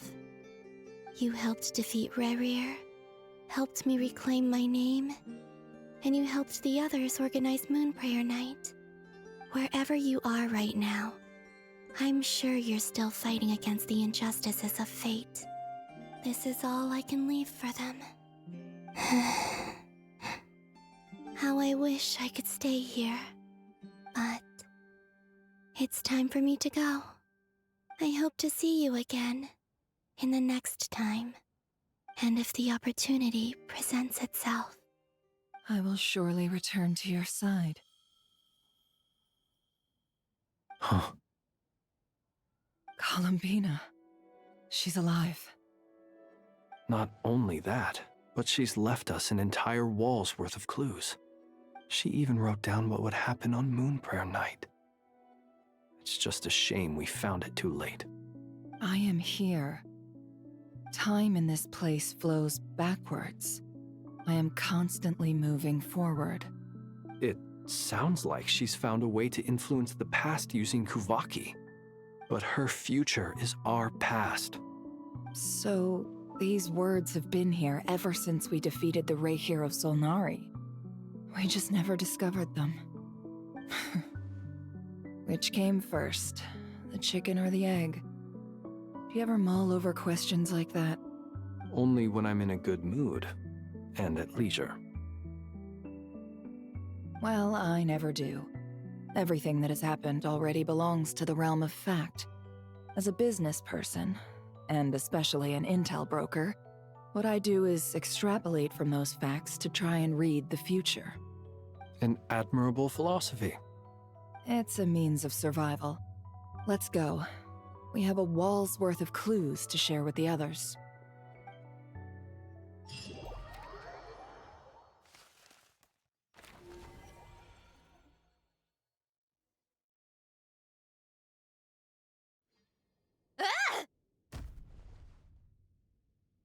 It appears that the doctor's energy signature has changed to something similar to Kuvaki, but not like the Kuvaki we're used to. Nod-crai's Kuvaki devices will only have a limited effect on it. I can see why you've chosen to place your hopes in alchemy instead. Also, I must say these books are rather profound. My subordinates just shipped them in from Fontaine. Some of them are from the Narcissenkreuz Ordo. Some are incident reports from Petrichor, and then there's a few test reports for these junk machines. Additionally, after some further scanning, I've discovered something extremely annoying. What's that? Teyvat's skies contain multiple moons. A long time ago, when I did my first scan, I detected 3, just as the legends say. But when I checked again just now, I detected 4 moons. So there's one extra? Yeah. Originally, I thought that if I could still find 3 moons, that would at least mean Columbina's still alive. But then it occurred to me that apart from the frost moon, Teyvat's moons are just husks. And husks surely shouldn't show up in the scan, since they're not alive. It's weird, isn't it? If we can't even distinguish between a dead and a living moon, how are we supposed to know whether a moon goddess is still alive? Or does this mean that the moon marrows are equivalent to the moons themselves? It's certainly possible. In which case, the 4th moon you detected may be Dottore artificial creation. So he wasn't bluffing. He really built his own moon marrow. Ugh! I'm so mad right now! It's easy to get overwhelmed when you have too much on your plate. Maybe you need to relax. Perhaps try going for a walk. Or simply take a few deep breaths. Nothing can calm me down at a time like this. I need more time, and I need progress.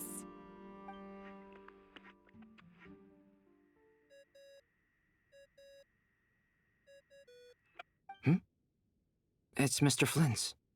I really hate that ringing tone. Ugh.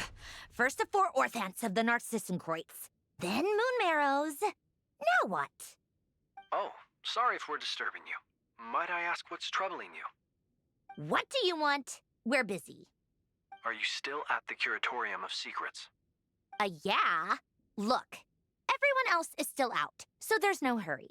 Plus, I'm busy, so I would appreciate if you gave me some space. Even though we have crucial intel to share?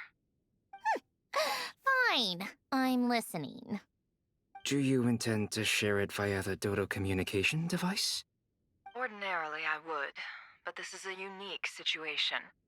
I think it's best that we discuss it in person. See you at the curatorium.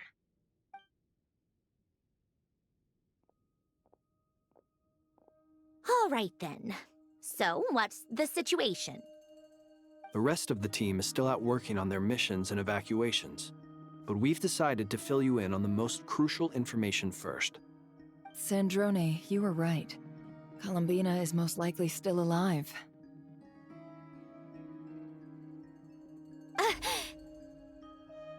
That's the best news we've received in a while, by a long way.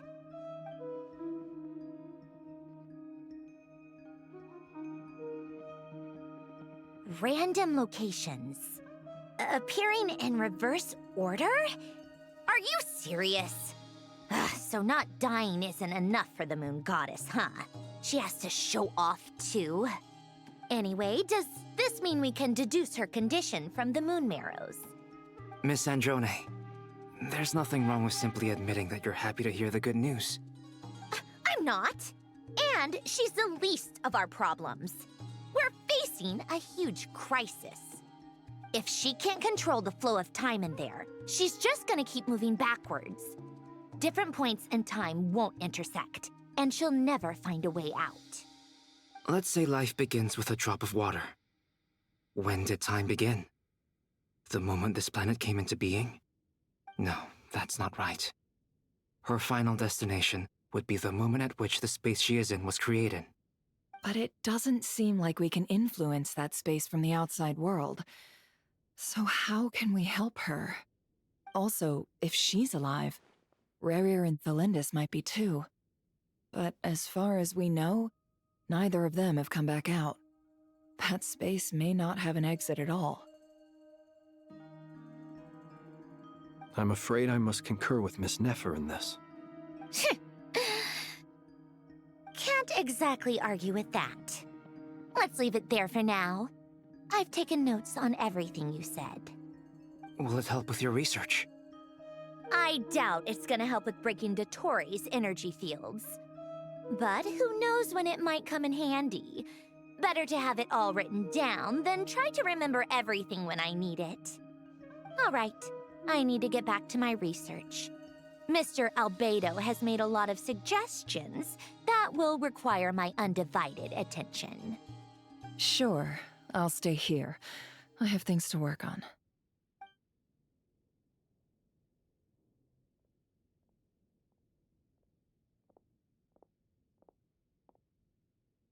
Paimon, are you there? Oh, right. She went with Varka to Natlan, didn't she? Good thing we've moved her and the Traveler's luggage in here.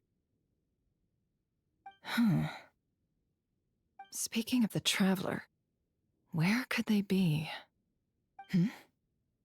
There's a note from Paimon. Paimon here. Not in at the moment, but if anyone needs to borrow her stuff or the Travelers, go ahead and help yourself. Paimon won't be mad. Also, Traveler, if you get back before Paimon, make sure to get some rest. Paimon misses you a lot, but put your health first, all right? How sweet. Well, since you offered, Paimon, don't mind if I do. This is the Traveler and Paimon's luggage. All the items they use day to day are here. It's well organized. I wonder which of them is responsible for that. What do we have here?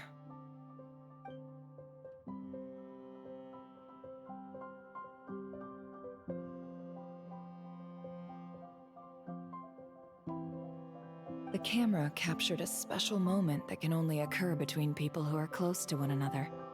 You can really sense how the photographer feels about their subject. I wonder why this picture was placed outside. Is it because Paimon recently looked at it?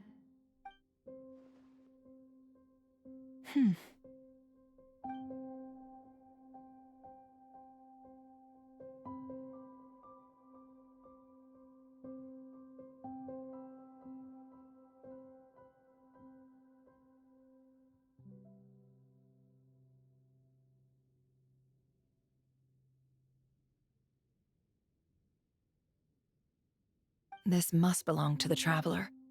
Perfect. I'll use this. Hang in there. We'll find you.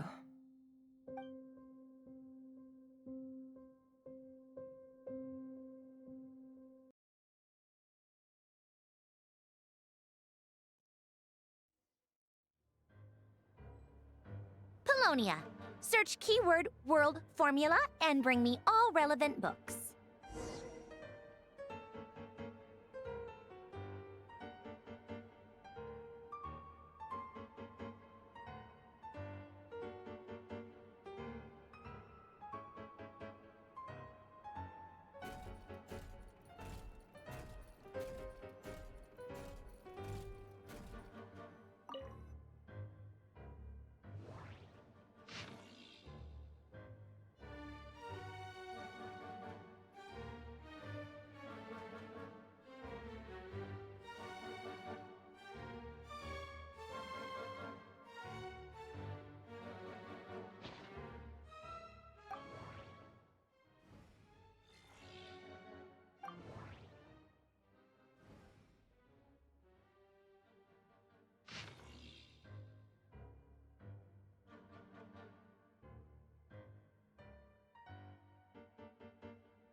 Let's see. This one is on Tonki's sermon dictation concerning the apocalypse.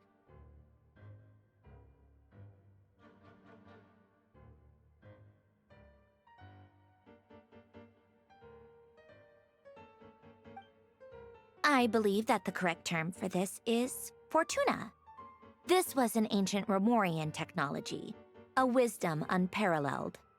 I never imagined that Romorian ideas would be so similar to the diagram I have named, the world formula. This is strong evidence that human civilization should gradually shed possibilities as it continues to explore and evolve. The end of humankind may well be upon us right now. The sparks of civilization shall run out, unless we consider introducing variables from outside the system. Variables. Surely that can only mean one thing. Descenders? Dottore likely captured the traveler because of her descender status. But the Three Moons' authority comes from the world itself. Why would Dottore need anything beyond that? Where does this variable factor in? The world formula calculates the fate of an entire world. Introducing a variable would therefore give us...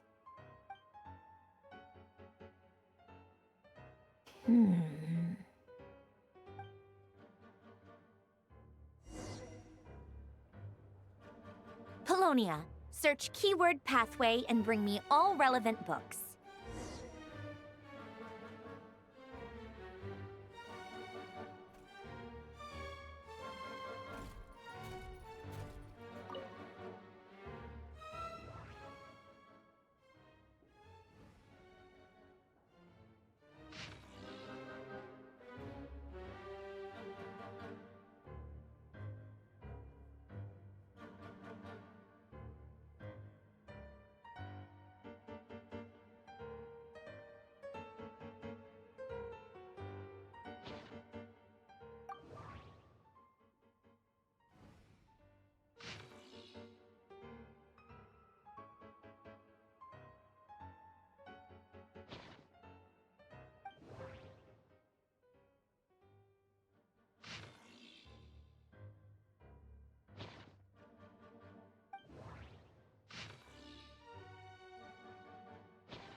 Otonki Sermon Dictation.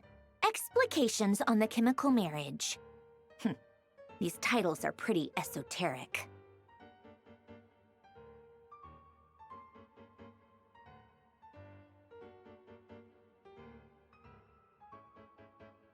Observe and compute the pathway displayed in the guidance diagram. Deconstructing and reversing its effects could generate potential ideas. So, it's one of Renee's draft lectures. Deconstructing the pathway. I suppose that could lead to a breakthrough.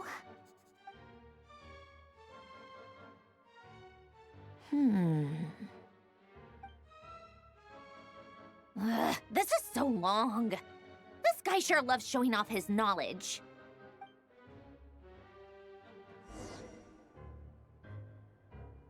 Polonia.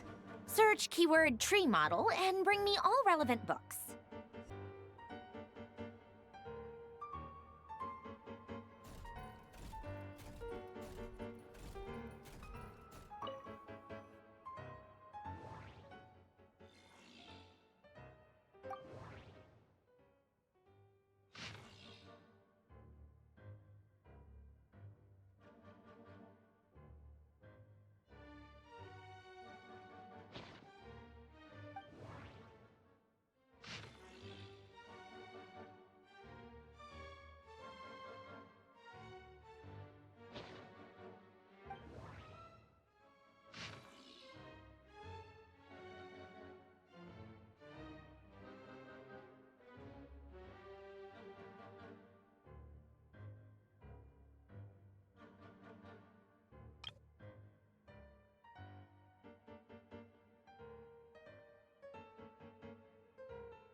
Most of the experimental devices proposed by the Lilia Crucis Ordo are built based on the simple and basic logical structure of a tree model. Lilia Crucis. Guess they were trying to cover up the name of the Nautitzenkreuz Ordo? When Duke St. Germanus departed, he said, "It seems that there's no going back." Alas, he is only a genius when it comes to machines. In all other things, he is but ordinary. Excuse me? I'm sorry. That's just ridiculous. What kind of book is this? Great Detective Herlock, the Alchemist and the Clockwork Saint? Isn't this a novel? Come on. Still, the author swears that they knew Renee well. Whatever.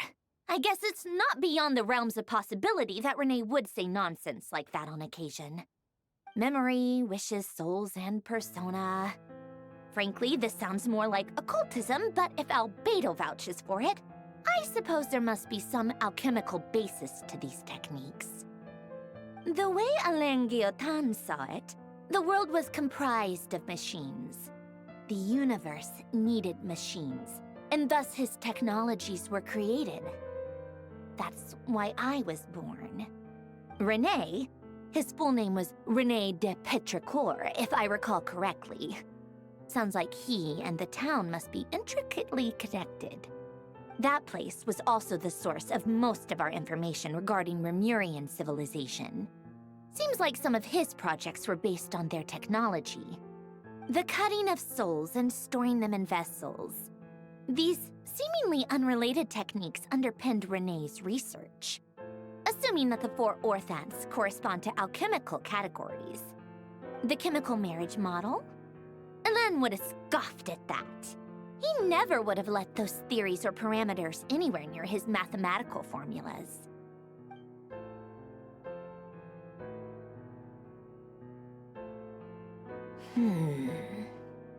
What was Elen's view on Renee? I know he mentioned the name, albeit very rarely. Oh, now I remember. Elen's old notes are here too. They mentioned Renee once. Renee seemed most out of sorts when he spoke to me. A lack of sweet foods has dulled his mind, I should think. Either way, his words are not to be believed. Yep, that sounds like Elen. My subordinates actually did a half-decent job digging out all these materials. Makes a change. Good for them. Some of Elen's old files are completely consistent with these records. He must have gotten them from the Tower of Gestalt. I never knew he got his hands on Renee's records that early. Heh, he may have kept them, but he never even attempted to use them. Didn't believe a word they said. Come to think of it, Renee's world formula was filled with calculations of constants. That shows he believed that the fate of the world to be predetermined. As for Elen...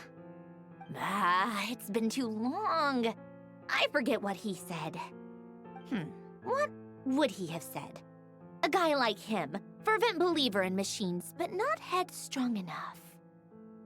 The world can be changed. It is worth persevering. Yes, that's how he used to think at least. He created that procedure to save this world. Yet the scale of the world's fate proved too enormous. The result was beyond his ability to calculate. He died having never seen the outcome. And there I was, left behind in the ashes of his dreams. Did you really never take a close look at Renee's research? Or did you read it but deem his philosophy incompatible with your model? The very thought of trying to incorporate his ideas probably made you feel sick to the stomach. Well, don't worry, because there's a whole new category of lunatic in town. Next to Dottore, every other madman looks sane. You once asked me what I wished for.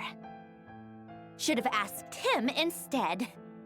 He's the one pining for things you'd sooner die than witness.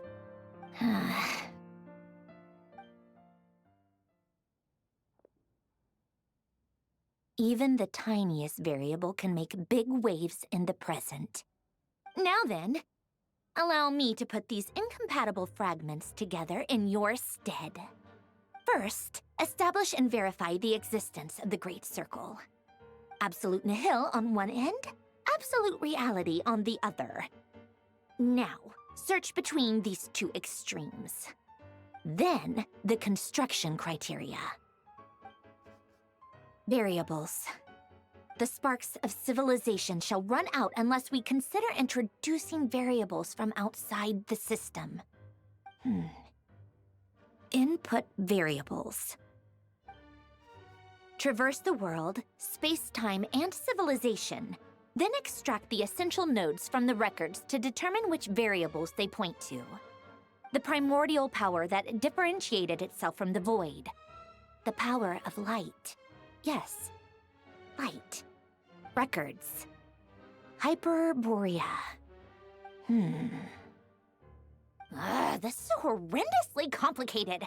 After all that, I'm still missing a few variables.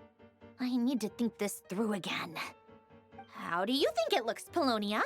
Like the frenzied scrawlings of a madwoman? Fine, keep it to yourself. It's not like you can talk anyway. I'll assume you gave it a passing grade. I jest. But true madness does often start with trying to save the world. What would Arlecchino and Columbina think if they saw this incomprehensible hen scratch?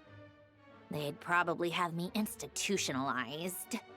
So would Rosaline. She's been dead for a while now.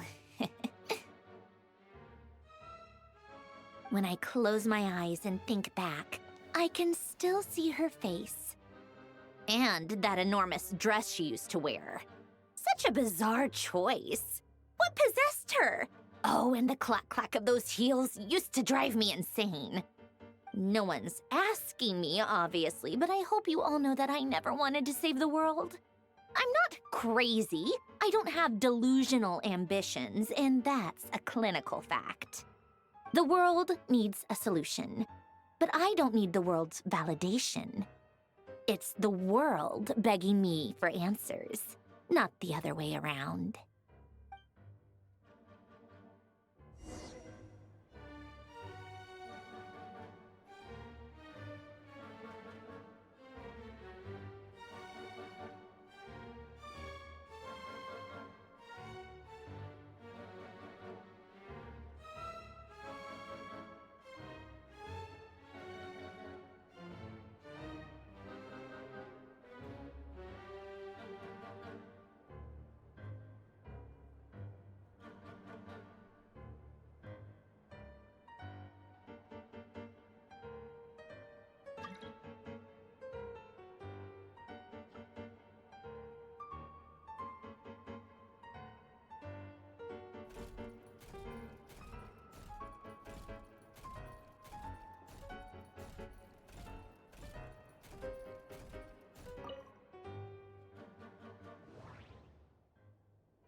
Oh, cookies to go with the tea. Let's see.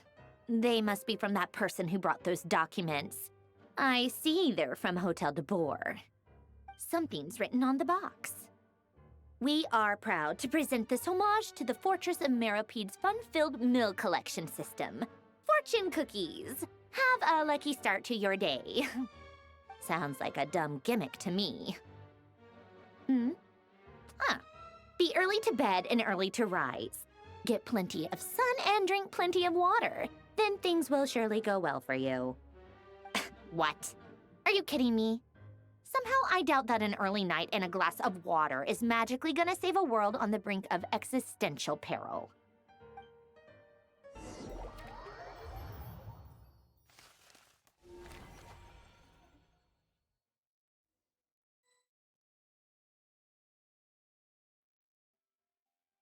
Lady Arlecchino, word has reached us that Lady Marionette's troops are all in position. They are ready to act as soon as the order is given.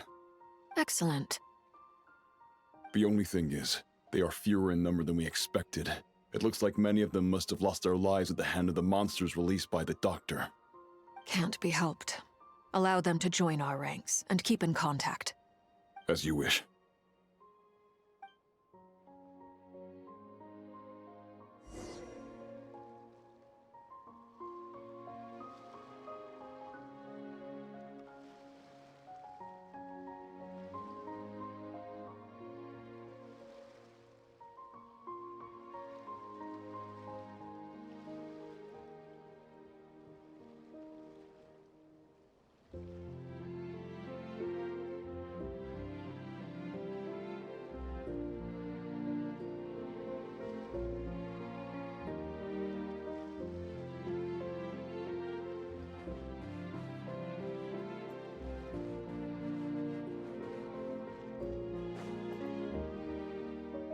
It's been a while, Arlecchino. You look well.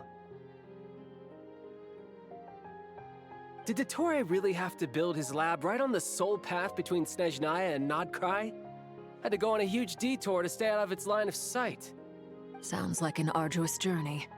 I assume you've brought word from Her Majesty? Of course, all part of the job. Firstly, the Tsaritsa has authorized Fatui Internal Affairs to review Dottore's case.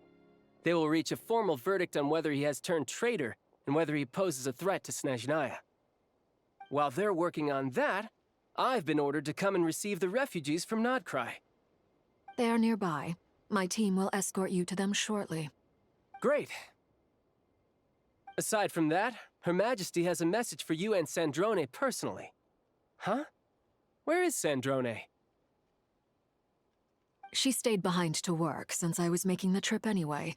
It seemed sensible to have one person on standby at base while the other came out to meet you. All right, guess that's just how she rolls. In that case, tell her that the Tsaritsa's decree this time is pretty awesome sounding. I think she'll like this one. Still, I wonder what... Wait, what's that? Did one of our troops turn into a monster? Take him out.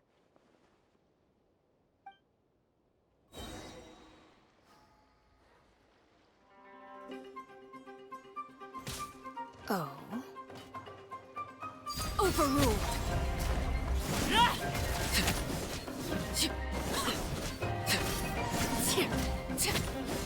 Witness my rise. You've gotten stronger, Arlecchino. Nice. Stop that right now. I appreciate the praise, but I am not fighting you today. I knew it.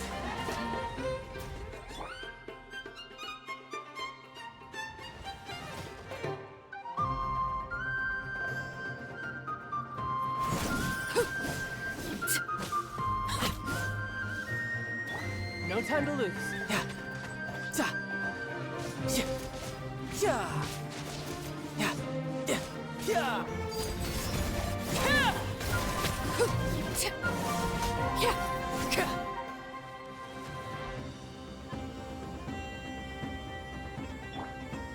Da. Yeah. Ta. Ta. Yeah. Yeah.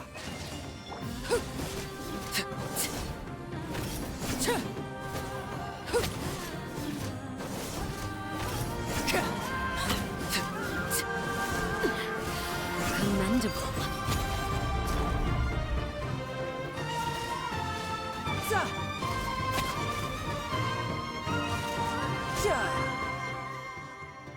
I can't believe it. He was a living, breathing human one moment, and the next... Another fine piece of work by our dear colleague, I'm afraid. What in the world has been going on in Nod-craya? A lot. But long story short, Dottore stole 2 moon marrows that should have belonged to Columbina, then built a 3rd moon marrow of his own to concentrate the Tri-Lunar Authority in his hands. What? What do you mean he built a moon marrow? People build roads and houses, not moon marrows. What's his next DIY project? He's gonna build a god? You could stand to be less surprised. We are harbingers. The work we are engaged in makes the creation of gods seem mundane by comparison. I tell everyone who asks that you once crossed swords with Rex Lapis while serving as a key supporter for Rosaline's plan. But right now, you're acting like a common adventurer. Thanks for speaking up for me. Those 2 really took me for a ride back then. Then again, surely no common adventurer would manage to get tangled up with them the way I did. That's gotta count in my favor, right? It almost sounds like you wish to repeat the experience. I might have to lower my opinion of you. No. I'll stop talking. Please, go on. Dottore is currently still experimenting with his newfound power in ways that continue to corrode the outside world. As for the human mutation, I believe this is simply a consequence of his experiments, and not a strategic move. That radiant beast was once a subordinate of Sandrone's. I suspect he was only allowed to live so that he could become an experimental subject. Also, those of us who fought Dottore have been afflicted with a curse. As such, I cannot leave Nod-craya. This is so much worse than I thought. No wonder Her Majesty's decree is so extreme. While these exceptional circumstances persist, the Harbingers are hereby authorized to use unilateral executive powers. Should Dottore pose a threat, Arlecchino and Sandrone are permitted to eliminate him. My thanks to Her Majesty. I will pass these good tidings on to Sandrone. Her Majesty has also declared that she will refrain from launching an attack on the now evacuated Nod-craya due to the presence of unretrieved research material. A wise decision. By the way, how's my old partner doing? I'm assuming they're with you? Partner? You mean the Traveler? I'm afraid I have bad news. She was captured after our failed assault on Dottore's lab. Her whereabouts are currently unknown. What? Why? Since when does Dottore have a bone to pick with her? That is indeed the question. I'm not sure he does. He must have some other goal in mind. This won't do. I have to rescue her. You can't. We have no idea where the Traveler is. What am I supposed to do then? Stand here twiddling my thumbs? Sandrone is working on it. The best thing you can do right now is complete your mission. Fine. I guess I'll leave this to you then. One last thing. Tell the rooster to get the message out to the gods and citizens of every nation in Teyvat. Beware. An uncontrollable pollution is spreading forth from Nod-craya. The source of that pollution is a madman drunk on the success of his experiments. The Fatui and our allies will endeavor to contain the threat. However, if Nod-craya falls, things are likely to escalate. Considering Dottore is one of our own, all Fatui stationed in Nod-craya consider it our duty to stay and fight him to the bitter end. Whatever the cost. Hey, don't be too pessimistic. If it comes to it, I'm sure Her Majesty won't stand by and do nothing. I hope you're right.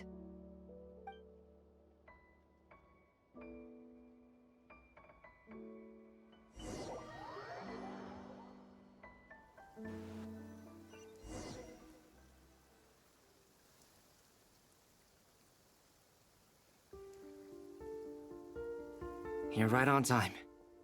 Thanks. Hey, do you think I'll get that gliding exam exemption? I made sure I was on my best behavior in Mondstadt.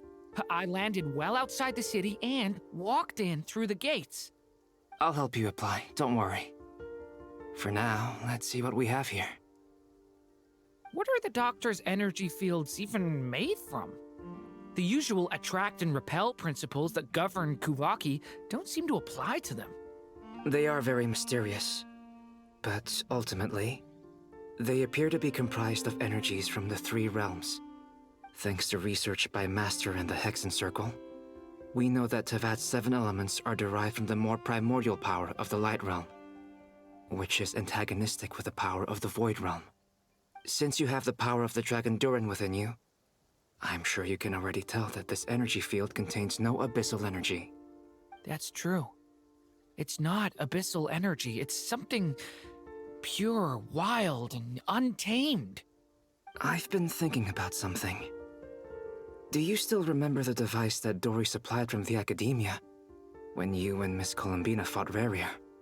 That was one of the most marvelous feats of ingenuity I've ever seen. The design, the craftsmanship, the material selection. I couldn't fault any of it. Not to mention the operating principles. Surely the most ingenious feature of all. Dory didn't go into detail on how it functions, but I have a working theory. The clue was that Miss Columbina was somehow able to use the pyro energy that you provided, despite the fact that, as a moon goddess, she should only be able to use light realm energy in principle. Now, all elemental energy is, of course, derived from light realm energy to begin with. Hence, I suspect that the device works by restoring elemental energy to its original state. This presumes a theoretical model of the 7 elements akin to that of light refracted through a prism. Perhaps it is no mere analogy. Maybe there is indeed a prism in this model. I almost wonder if the idea for the device was conceived based on direct observations of said prism. It would explain how such an ironclad design concept was achieved. It is at once a masterwork of engineering and a groundbreaking application of the Academia's latest elemental theories. I suspect only Lesser Lord Kusanali herself could have devised such an ambitious technology. But back to the energy field before us. If this is pure light realm energy, its relation to elemental energy is one of integration versus division.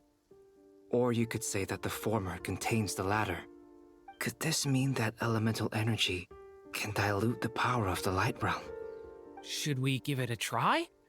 We should.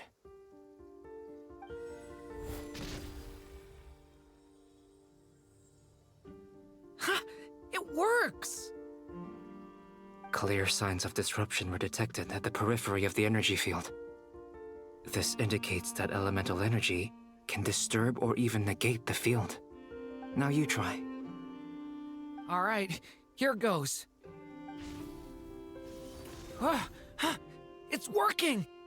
Switch to abyssal energy and attack again. No surprises there. Abyssal power drains the energy field to a significantly greater extent. I now feel confident in asserting that the energy field is indeed pure light realm energy, and that elemental energy can dilute it. But the energy field is huge. How much elemental energy will it take to neutralize it? We don't have to neutralize it completely. We can try other approaches. That's all for theory. Would you like to continue watching? So you knew I was here. Huh? When did you get here? A while ago. But Albedo sounded like he was working on his thesis defense back there. Back in Sumeru. You can end a person's whole career by interrupting them mid-speech. Very thoughtful of you. I'm truly touched. Could I ask you to lend me a hand? With what? A little test. Try using Animo to unleash a concentrated assault with circular blades, with the goal of breaking through at a singular point. Nice! This time it tore through the field. Tremendous. This is a major breakthrough. Should we go through? We probably shouldn't risk having mutually antagonistic energies in such close proximity. Durin, you stay here and watch the entrance. Hat Guy and I will go in to investigate. Sounds sensible to me. Keep your eyes peeled, Durin. Don't worry, I got this. You two be careful in there. Just give me the signal if you need help and I'll dive right in. What do you mean, signal? It's based on a new alchemical concoction I developed last month. When 2 bottles of it are smashed on the ground together, they emit a blinding burst of light. If it comes to that, remember to shield your eyes with your hat. Glad I asked. Thanks for the heads up.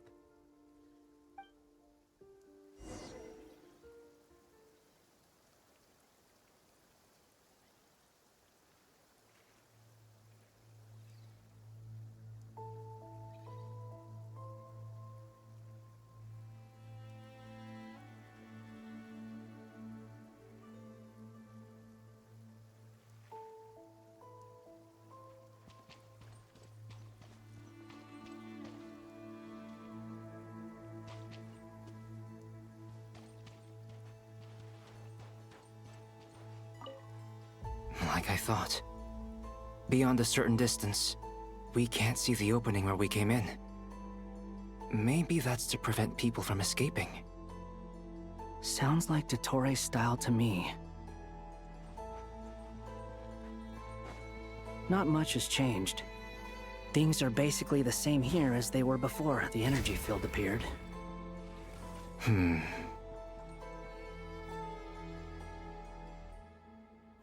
They have no heartbeats and they're not breathing. We can only assume they're dead. But there are no visible wounds. Also, there's an animal squatting next to each body. It's watching us. That's not an animal's gaze. What are you trying to tell us? Doesn't seem eager to talk. I guess maybe it's just an animal after all. Let's keep looking around.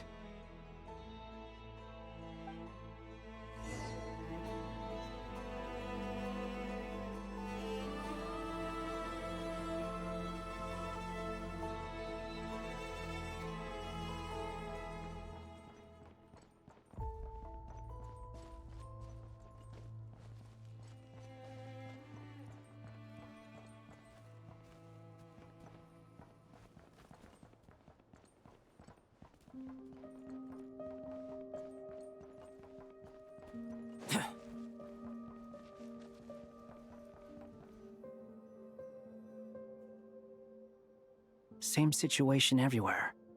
Not a living soul in sight. Just countless bodies with animals standing watch over them. Well, I think we can safely rule out the possibility that they're all pets.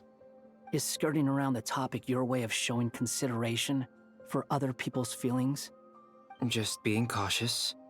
I don't doubt that you can handle the truth.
Careful.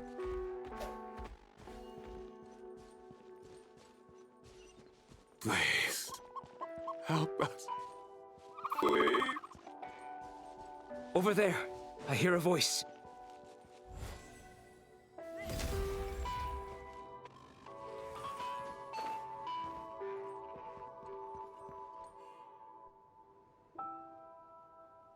Please, help us. Please. What happened here? I don't know. Suddenly, everyone collapsed. Then my line of sight got lower. I still have some of my senses left. I gotta get out of here.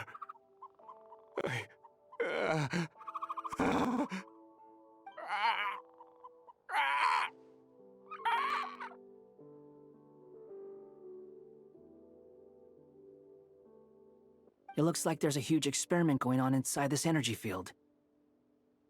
Maybe each energy field is its own giant experiment. Vile. He's swapping human minds with those of animals. Even without the other circumstances, this would be an extremely radical experiment. Those people may have lost their sense of selves, but they are not fully animals either. If they were, they would have left. But instead, their instincts are driving them to remain by their dead bodies. We should go. No sense in sticking around here longer than we need to. Agreed.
You're back! Everything okay?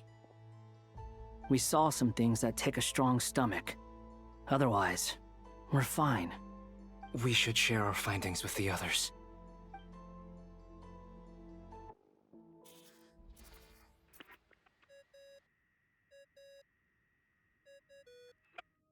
Yes? Who is it?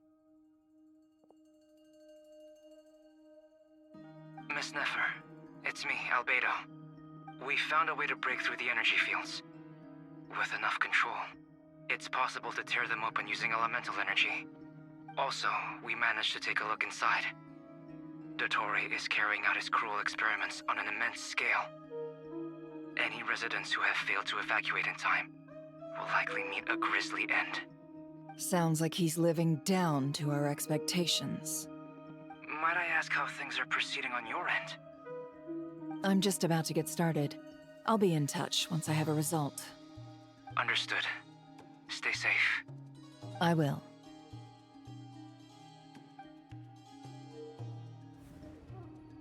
Well, Nefer, I'll link up with you once my tasks are complete. What makes you think I'd need you to do that? I'll need it. And considering the way you approach certain matters, I think you'll be better off with me present.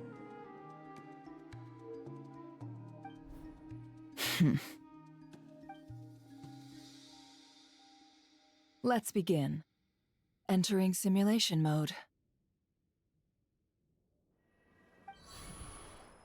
A vast wasteland. Is this the Traveler's inner world? I was expecting something more vibrant, to be honest. Wait, someone's there. What are you looking at? In that case, I'll look at it with you. I want to know all about everything you've seen and experienced. Is there somewhere I should return to? Or should I stay here and be the hero everyone says I am? I don't dislike my current life. Roaming the land, fighting battles, accomplishing missions, earning a living, looking after Paimon. It's not so bad. I guess the only thing that's missing is that you're not here with me. This is the conscious layer, which contains a person's true feelings. It is filled with both longing and kindness. I suppose anyone who lives long enough ends up wishing for someone who can't be there. Maybe it's the only way we can feel truly alive. Time to delve a little deeper.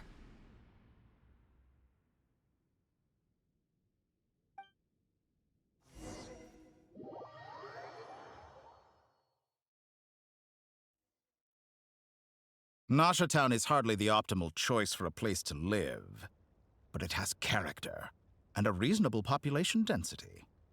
What are you trying to say? Oh, don't be nervous.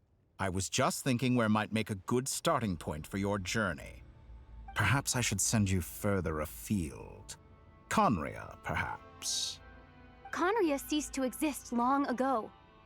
Once again, you fail to understand the possibilities that the Tri-Lune creates. Anything that has existed in the past, I can now recreate. You simply do not wish to see that happen. That might be because you miss your sibling and fear getting answers that you are not ready to learn.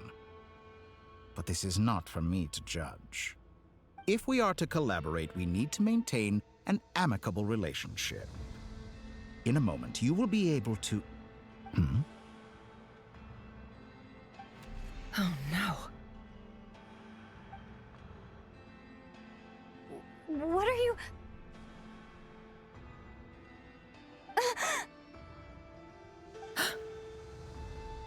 What are you gonna do? Don't move. Something unwanted has crept into... Oh? Gone as quickly as it came.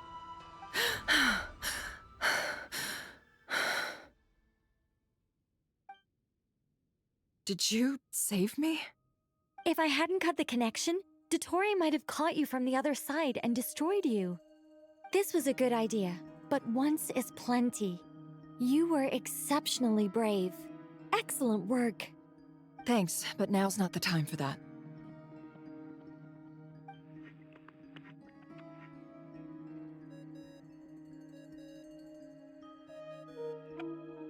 Albedo speaking. I think I know where she is. What is this endless darkness? I can't see anything, even though my eyes are wide open. But why? What happened? Ah, sorry about that. I take it you didn't notice. Just now, a friend of yours took a little peek into your mind. Could it be Nefer? How did she do it? Did she use something as a medium to connect to me? Do you think she's aware of your current circumstances?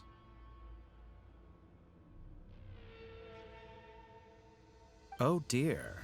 Have I stunned you into silence? I only wanted to slow down your time a little so I could stop your intruder in her tracks. It would have been nice to capture the spy. I must say, I'm finding the ability to adjust the flow of time rather intriguing. The moment you closed your eyes, time seemed to grow impossibly viscous, didn't it? A whole month passed before you opened your eyes again, but only for you. No one else was affected. I dare say this is something only a god can achieve. Point taken. You've proven once again that you have god-tier powers. Oh, you misunderstand. This wasn't about proving a point. I was testing things out. I find I learn best by doing, and I have to admit, time is not the easiest dimension to control. I only wanted to make you sleep for a short while, but it ended up lasting a whole month. Clearly some finesse is required to wield the authority over time as I wish. I hope you're not angry with me. It was only a month's discrepancy, nothing too serious. Had I been off by a year, a decade, or even a century, that would have been quite a different story. You could have frozen me for millions of years. So much for collaboration. You aren't showing much sincerity. Millions of years? To what end? I wonder if you don't understand humans all that well. They are very pragmatic creatures who understand only that which they can perceive with their senses. If I had you sit here for a week, I imagine people might sympathize. But if I left you here for 100, 1,000, or 10,000 years, the sheer size of that number would cause it to lose all meaning to them. They would not have the capacity to comprehend your suffering, and thus they could not empathize. Unfortunately, while gods do exist in Teyvat, it is ordinary humans that account for most of the population. Their lifespans are so limited, their bodies so fragile. Did you ever really hope that they could begin to understand someone like you? Your long life and unique origins make you fundamentally different from them. How long will it be before they start to treat you like the alien you are? Before you are ostracized, outcast? Alien. Even I feel bad for you sometimes. This world has made you into a slave. So many times you have served its will, and not once have the powers that be ever thought to grant you the one simple thing you wish for. You have been treated most unfairly. I can change that. I will grant you special privileges and give you back the status you rightly deserve as a descender.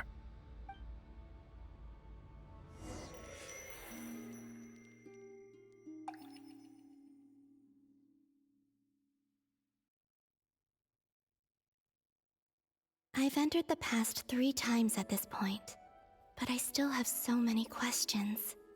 For instance, beyond each point being further back in time than the last, what determines the specific locations at which I can make entry? So far, the common thread linking all 3 scenarios is that the traveler has been present. But it's more than that. I know I sensed something familiar around her. What was it? I'll keep this question in mind as I carry on.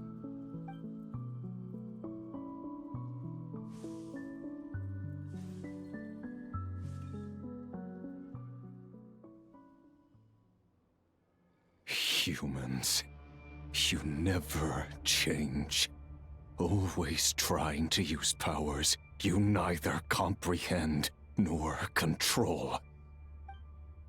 This looks like Star Sand Shoal. Was this before Rerir regained his physical form?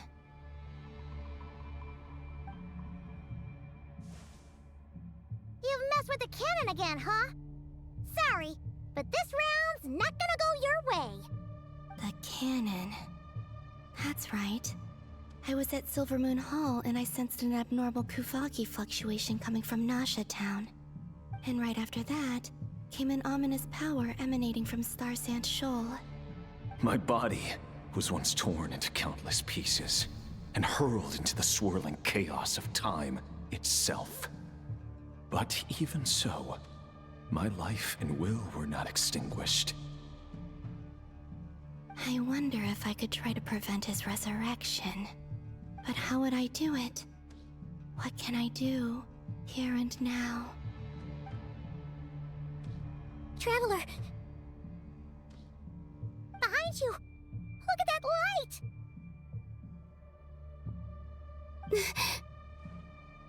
No, I won't make it in time. She's using the Kuvaki shield like I taught her. Is she gonna use it to block the cannon's beam? She's strong. I'm sure she can manage. But the force released when the beam impacts the shield might lead to collateral damage. Easy Island. The Frost Moon Scions will be exposed to lethal levels of Kuvaki. A question, if I may, kind Miss Columbina. When the cannon's Kuvaki beam was deflected earlier, I saw several bolts of energy streak toward Hisi Island, only to be blocked. Did you also have a hand in that? Maybe that really was me after all. Well, future me. But I don't know if I have enough power left. Sigi sato pasa sax, sniti ipotuftos. There's no time. Osestikos paratin tirantur risuiku, to pirto aithion feraton. I have to make it. Oh, Frost Moon. Oh, great land. Oh, slumbering moonlight of Nod-craya. If you can hear me, if you can sense my call, then please, heed me once more!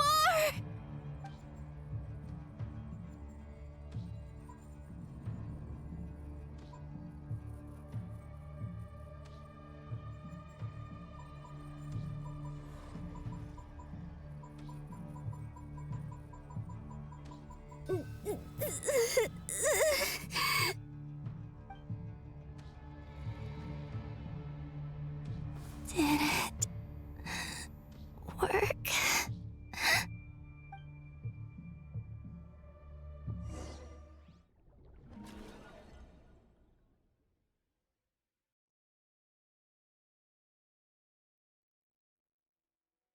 Hey, wake up. Hey, did you hear me? Columbina, I said wake up now!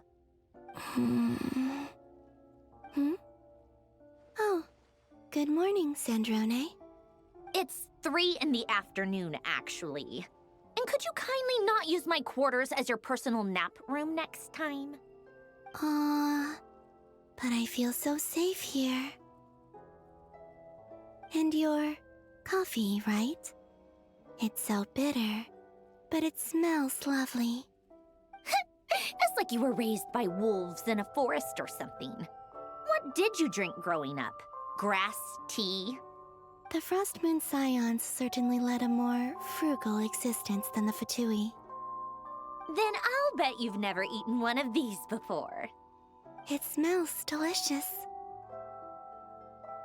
That's because it's a Fontanian recipe. I had a little free time today, so I made a batch. Rosaline will be here shortly, but if you really can't wait, I guess you can go ahead and... Hey, at least let me finish before you start eating! Did the Frost Moon Scions not teach you basic table manners? Or did the rules not apply to you because you're the high and mighty moon goddess? These are so tasty. Of course they are. I made them. I was worried they might contain traces of machine oil. What?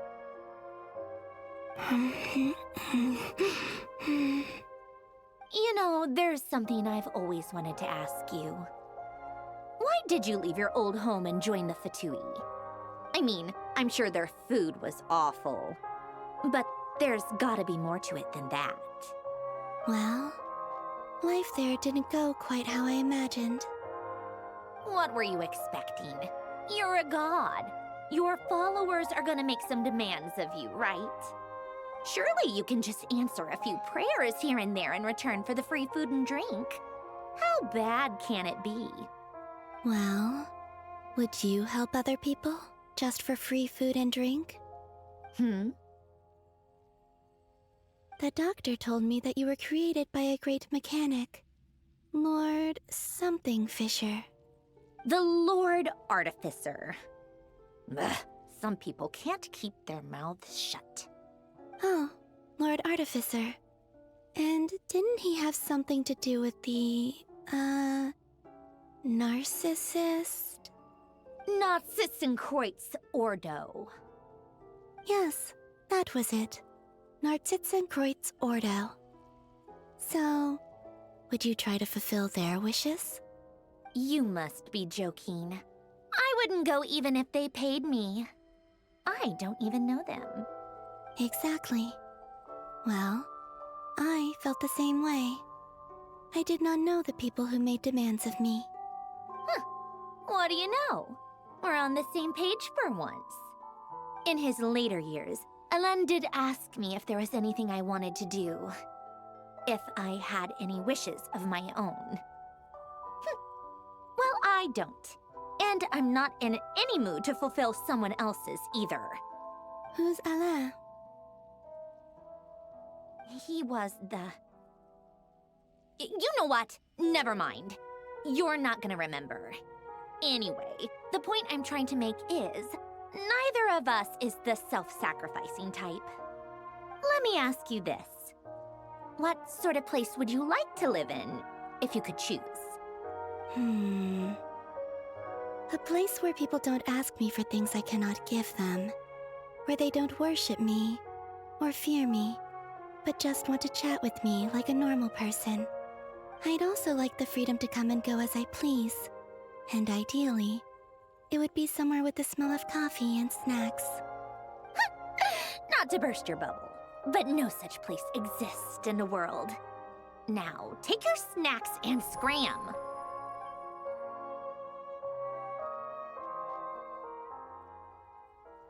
Did I pass out? Of course. I'm back here again. I dreamed of events from my past. Sandrone. Traveler. I miss you all so much. Back there. I guess I managed to harness all the Kuvaki energy on Hisi Island. But how did I do it? Time is flowing backwards here, and I can use that familiar power to enter the world of the past. That mystery ally everyone talked about. It was me all along. I can sense that there isn't much more power remaining up ahead. What lies at the end of all of this? Will time keep flowing into the past? And will I ever find my way back?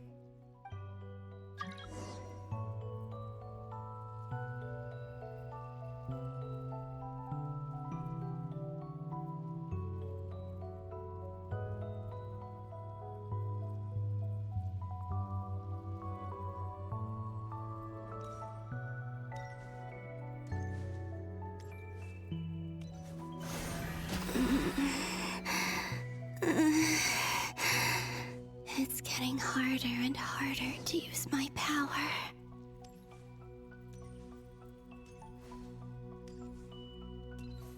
I'm no match for the Abyss in this state. I need to avoid the contaminated fragments.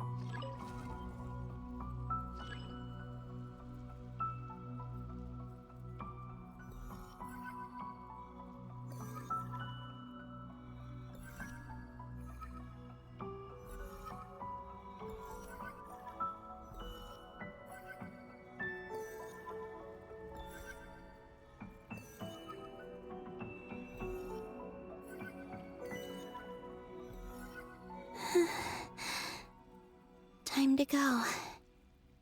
I wonder where I'll find myself this time.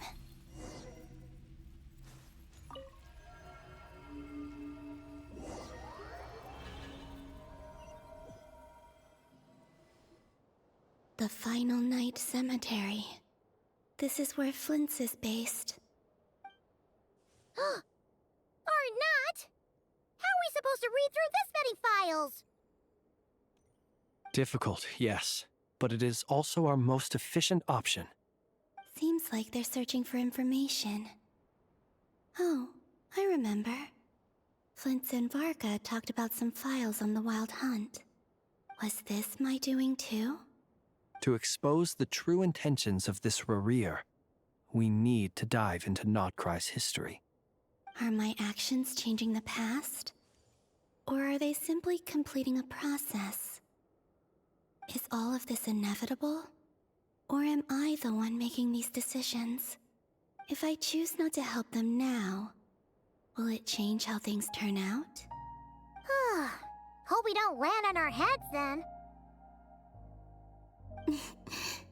They're my friends. I can't not help them.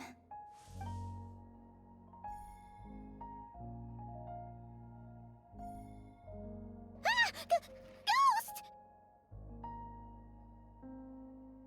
And the other one was... here. Hey! Another file's moving!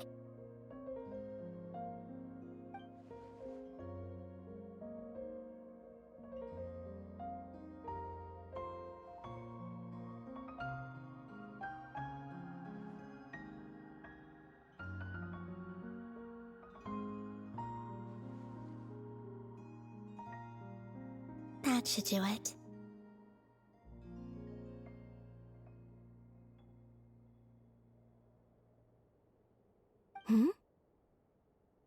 Luanatar? You can sense my presence? Wait!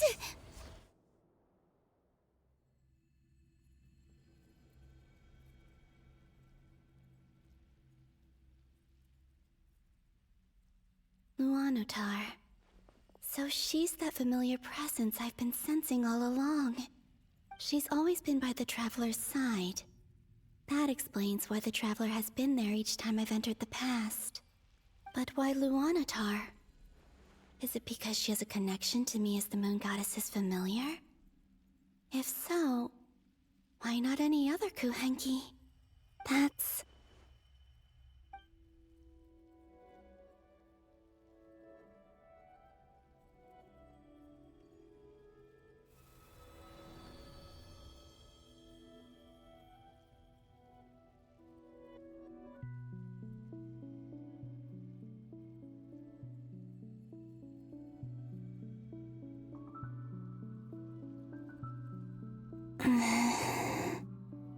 I cannot sense any power up ahead.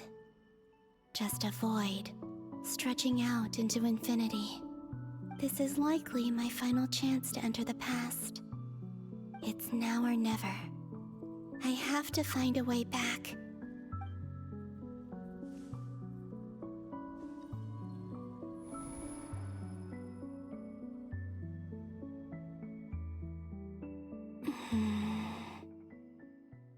Hisi Island? How far back in time is this? Where's Luanatar? I can't sense her presence this time.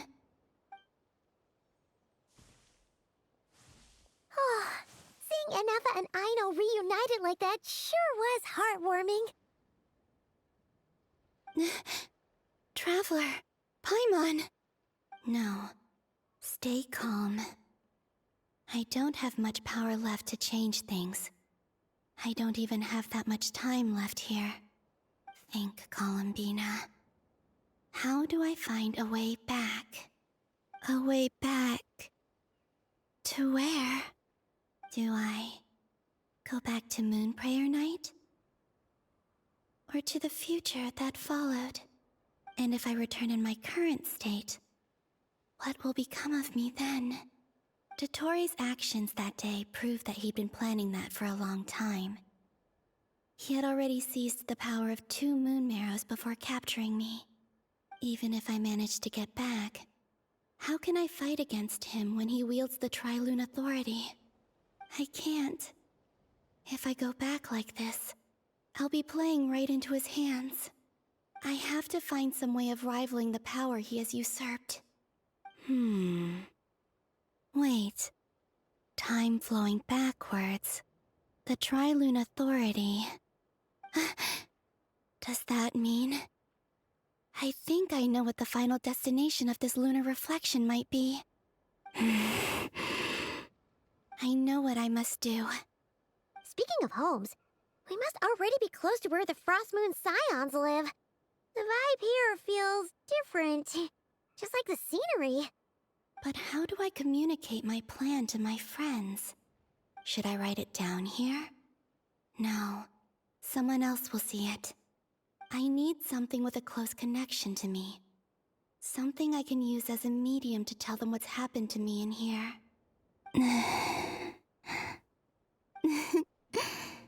Now it makes sense.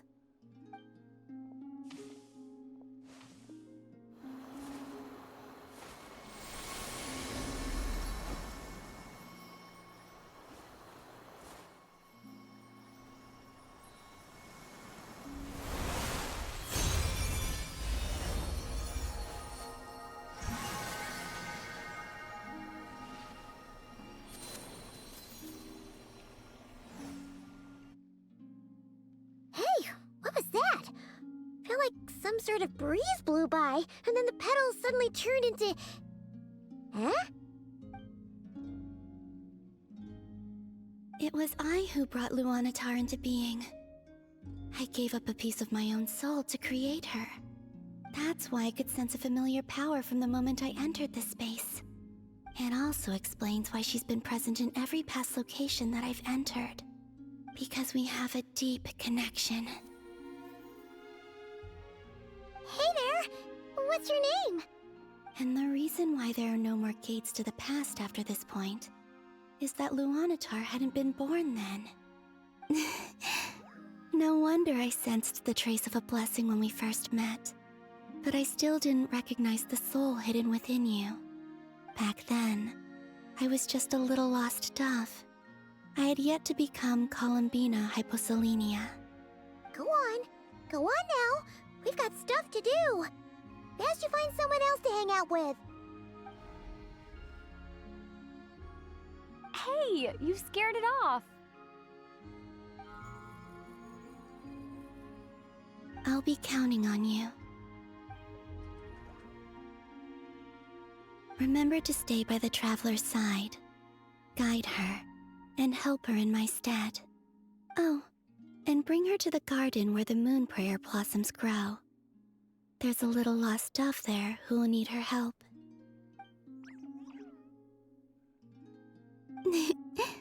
Go on.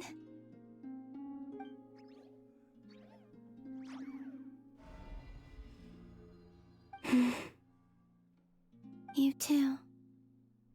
Go and live your story. As for mine must go in a different direction.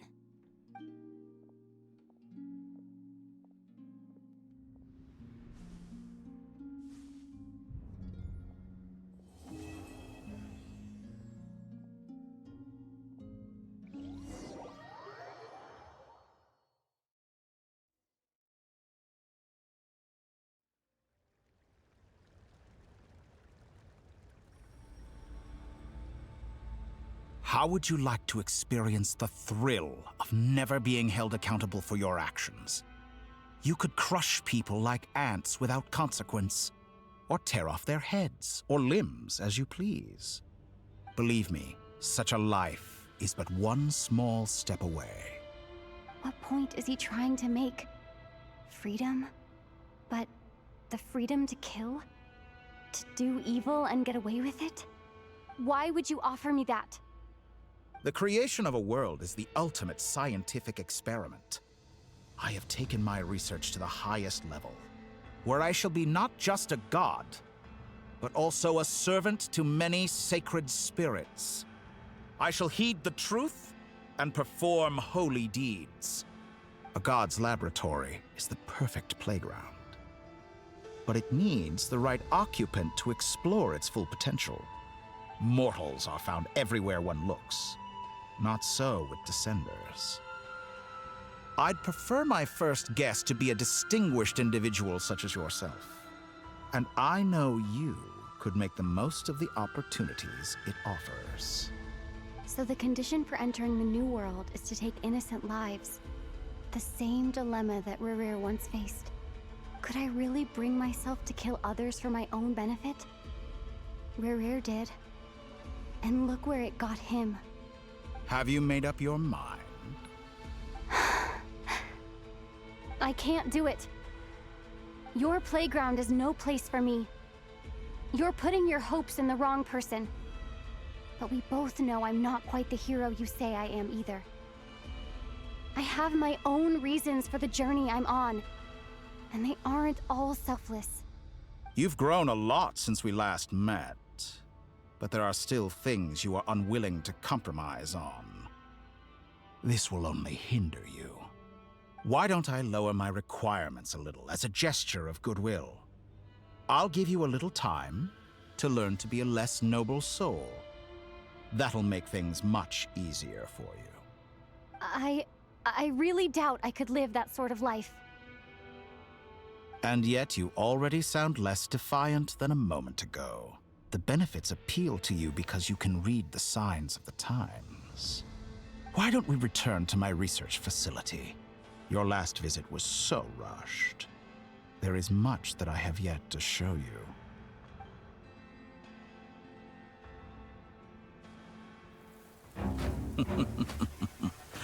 Now to that question, Heroes don't attack from behind. Guess I'm no hero. This is most disappointing.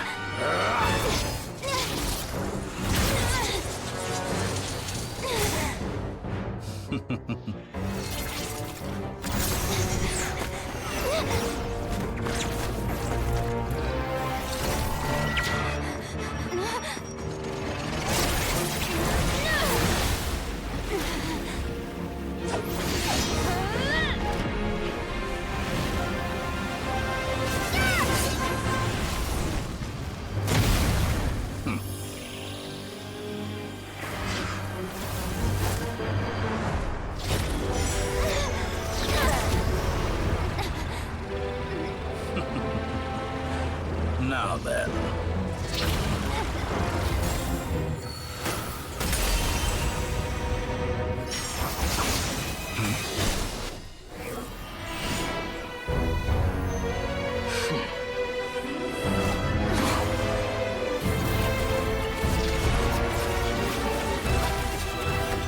A new face.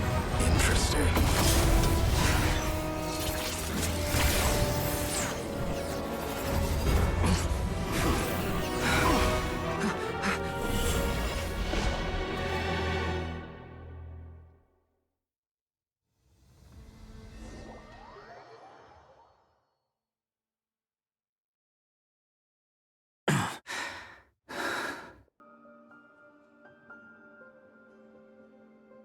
You're still gonna call me Hat Guy after that, huh?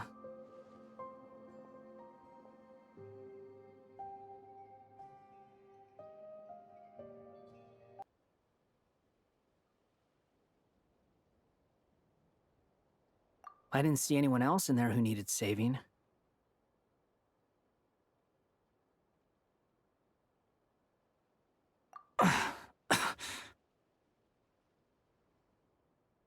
It's nothing. I'll be fine. Why are you looking at me like that? Is it that shocking that I'd come to your rescue? I owed you a favor back in Sumeru. Now we're even. Distracting Dotori was tough. I won't lie. He's not gonna fall for the same trick twice. That was my one shot. I'd hoped to use it to take him out. Ugh. I never wanted to obliterate someone, More than I do right now. Dottore doesn't recognize me. But his segments were originally made based on an analysis of my operational principles. I expect it's only a matter of time before he figures out what I am. So Dottore doesn't recognize Wanderer because he deleted himself from Irminsul. Did he really miss his only chance for revenge by saving me? Why the long face? Hey, I'm not blaming you, okay? And I'm not complaining either. Rescuing you and killing Dottore are equally important goals. Everyone would be pretty stuck without you. It's best you live to fight another day. How are you holding up? Are you all right? Hat Guy said to put safety first, so we agreed to run as far away as we could after leaving the energy field and only meet up once it was safe. You don't look injured.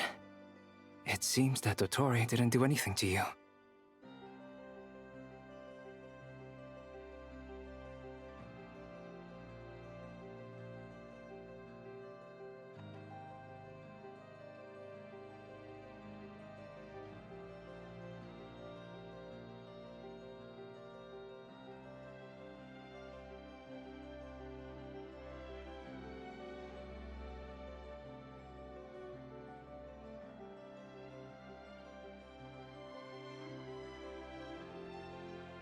All right.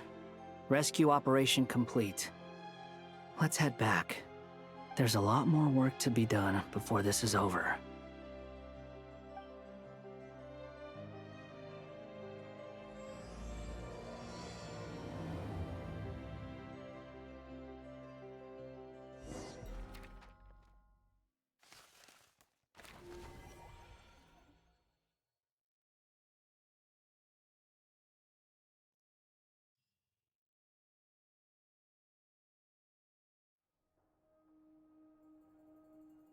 Understood. I will bear the Tsaritsa's decree in mind. I don't see what's so awesome about it, though. Does he really think everyone else is as immature as him? I'm not stooping to Tartaglia's level. I thought you might say that. How's your progress? Quite promising, actually. That alchemist Albedo gave me a few ideas. Remember how I asked you to look up some files for me? That stuff on the Nazi-Kreuz Institute. René de Petrichor and Jakob Ingold. Alain Guillotin despised René's theories and methods, but he never managed to come up with better alternatives either. So I adopted some of René's ideas. I thought Alain was like a father to you. He and René were mortal enemies, were they not? And what would you say if Lenny and his friends one day learned something useful from someone you utterly detested? I would applaud them for it. That would mean that they have surpassed me. For all we know, Alain Guillotin might have thought the same thing. Not that it matters, though. He's dead, and I'm alive. So it's my call to make. Once you die, it doesn't matter how great you were in life. Only the living get to decide what happens next. Hey, come on out. They're back. Huh?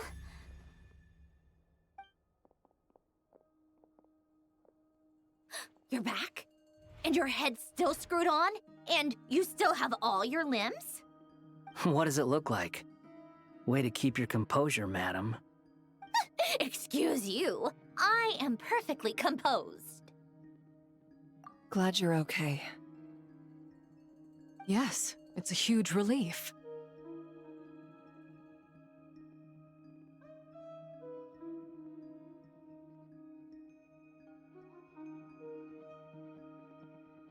Worry? Oh, yeah, right. You think we, the Fatui, were worried about you? We were worried sick. Hey! The Traveler and I were already friends. You are free to join this mission in whatever capacity you please. Much like your tea parties. It's a laugh a minute with you guys. I must say, I was quite surprised when Mr. Albedo told me he would need no additional aid. We discussed this on our way back as well.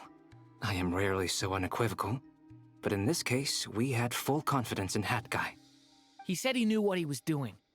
Albedo and I pretty much had to just wait outside on standby. Meanwhile, Hat Guy broke into the energy field and rescued the traveler solo. You didn't have to mention that. Well, I'm thoroughly impressed. You are a force to be reckoned with, Hat Guy. Is she back? Is she really back?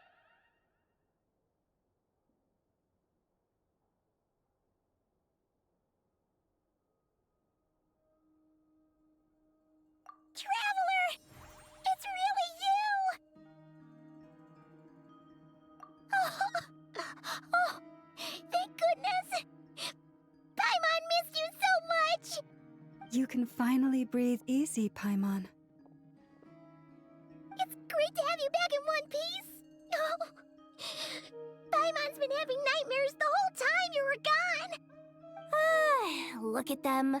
You know, once you reach my age, there's nothing better than watching a misty-eyed reunion between friends. It's nothing. Same goes when you get to my age, too. I bet Ino and Anefa would be tearing up as well if they were here.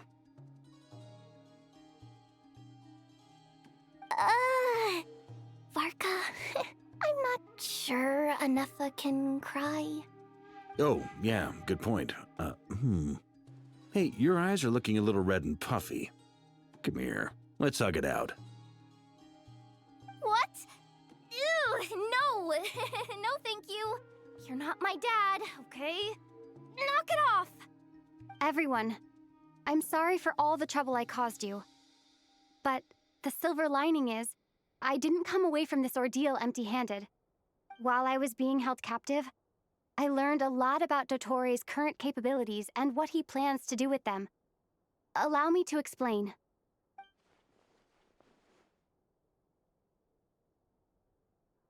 The three moon goddesses were even more powerful than we imagined. No wonder Dottore believes himself to be equal to the gods, maybe even superior. Utter blasphemy. While everyone was gone, Nefer and I made an interesting discovery, and I believe Miss Sandrone has something to share too. Ma'am, perhaps you could do the honors?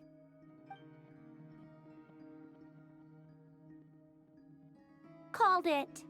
Getting rid of a pesky troublemaker like her is like trying to clean up after a crumbly cake. It always comes back to haunt you.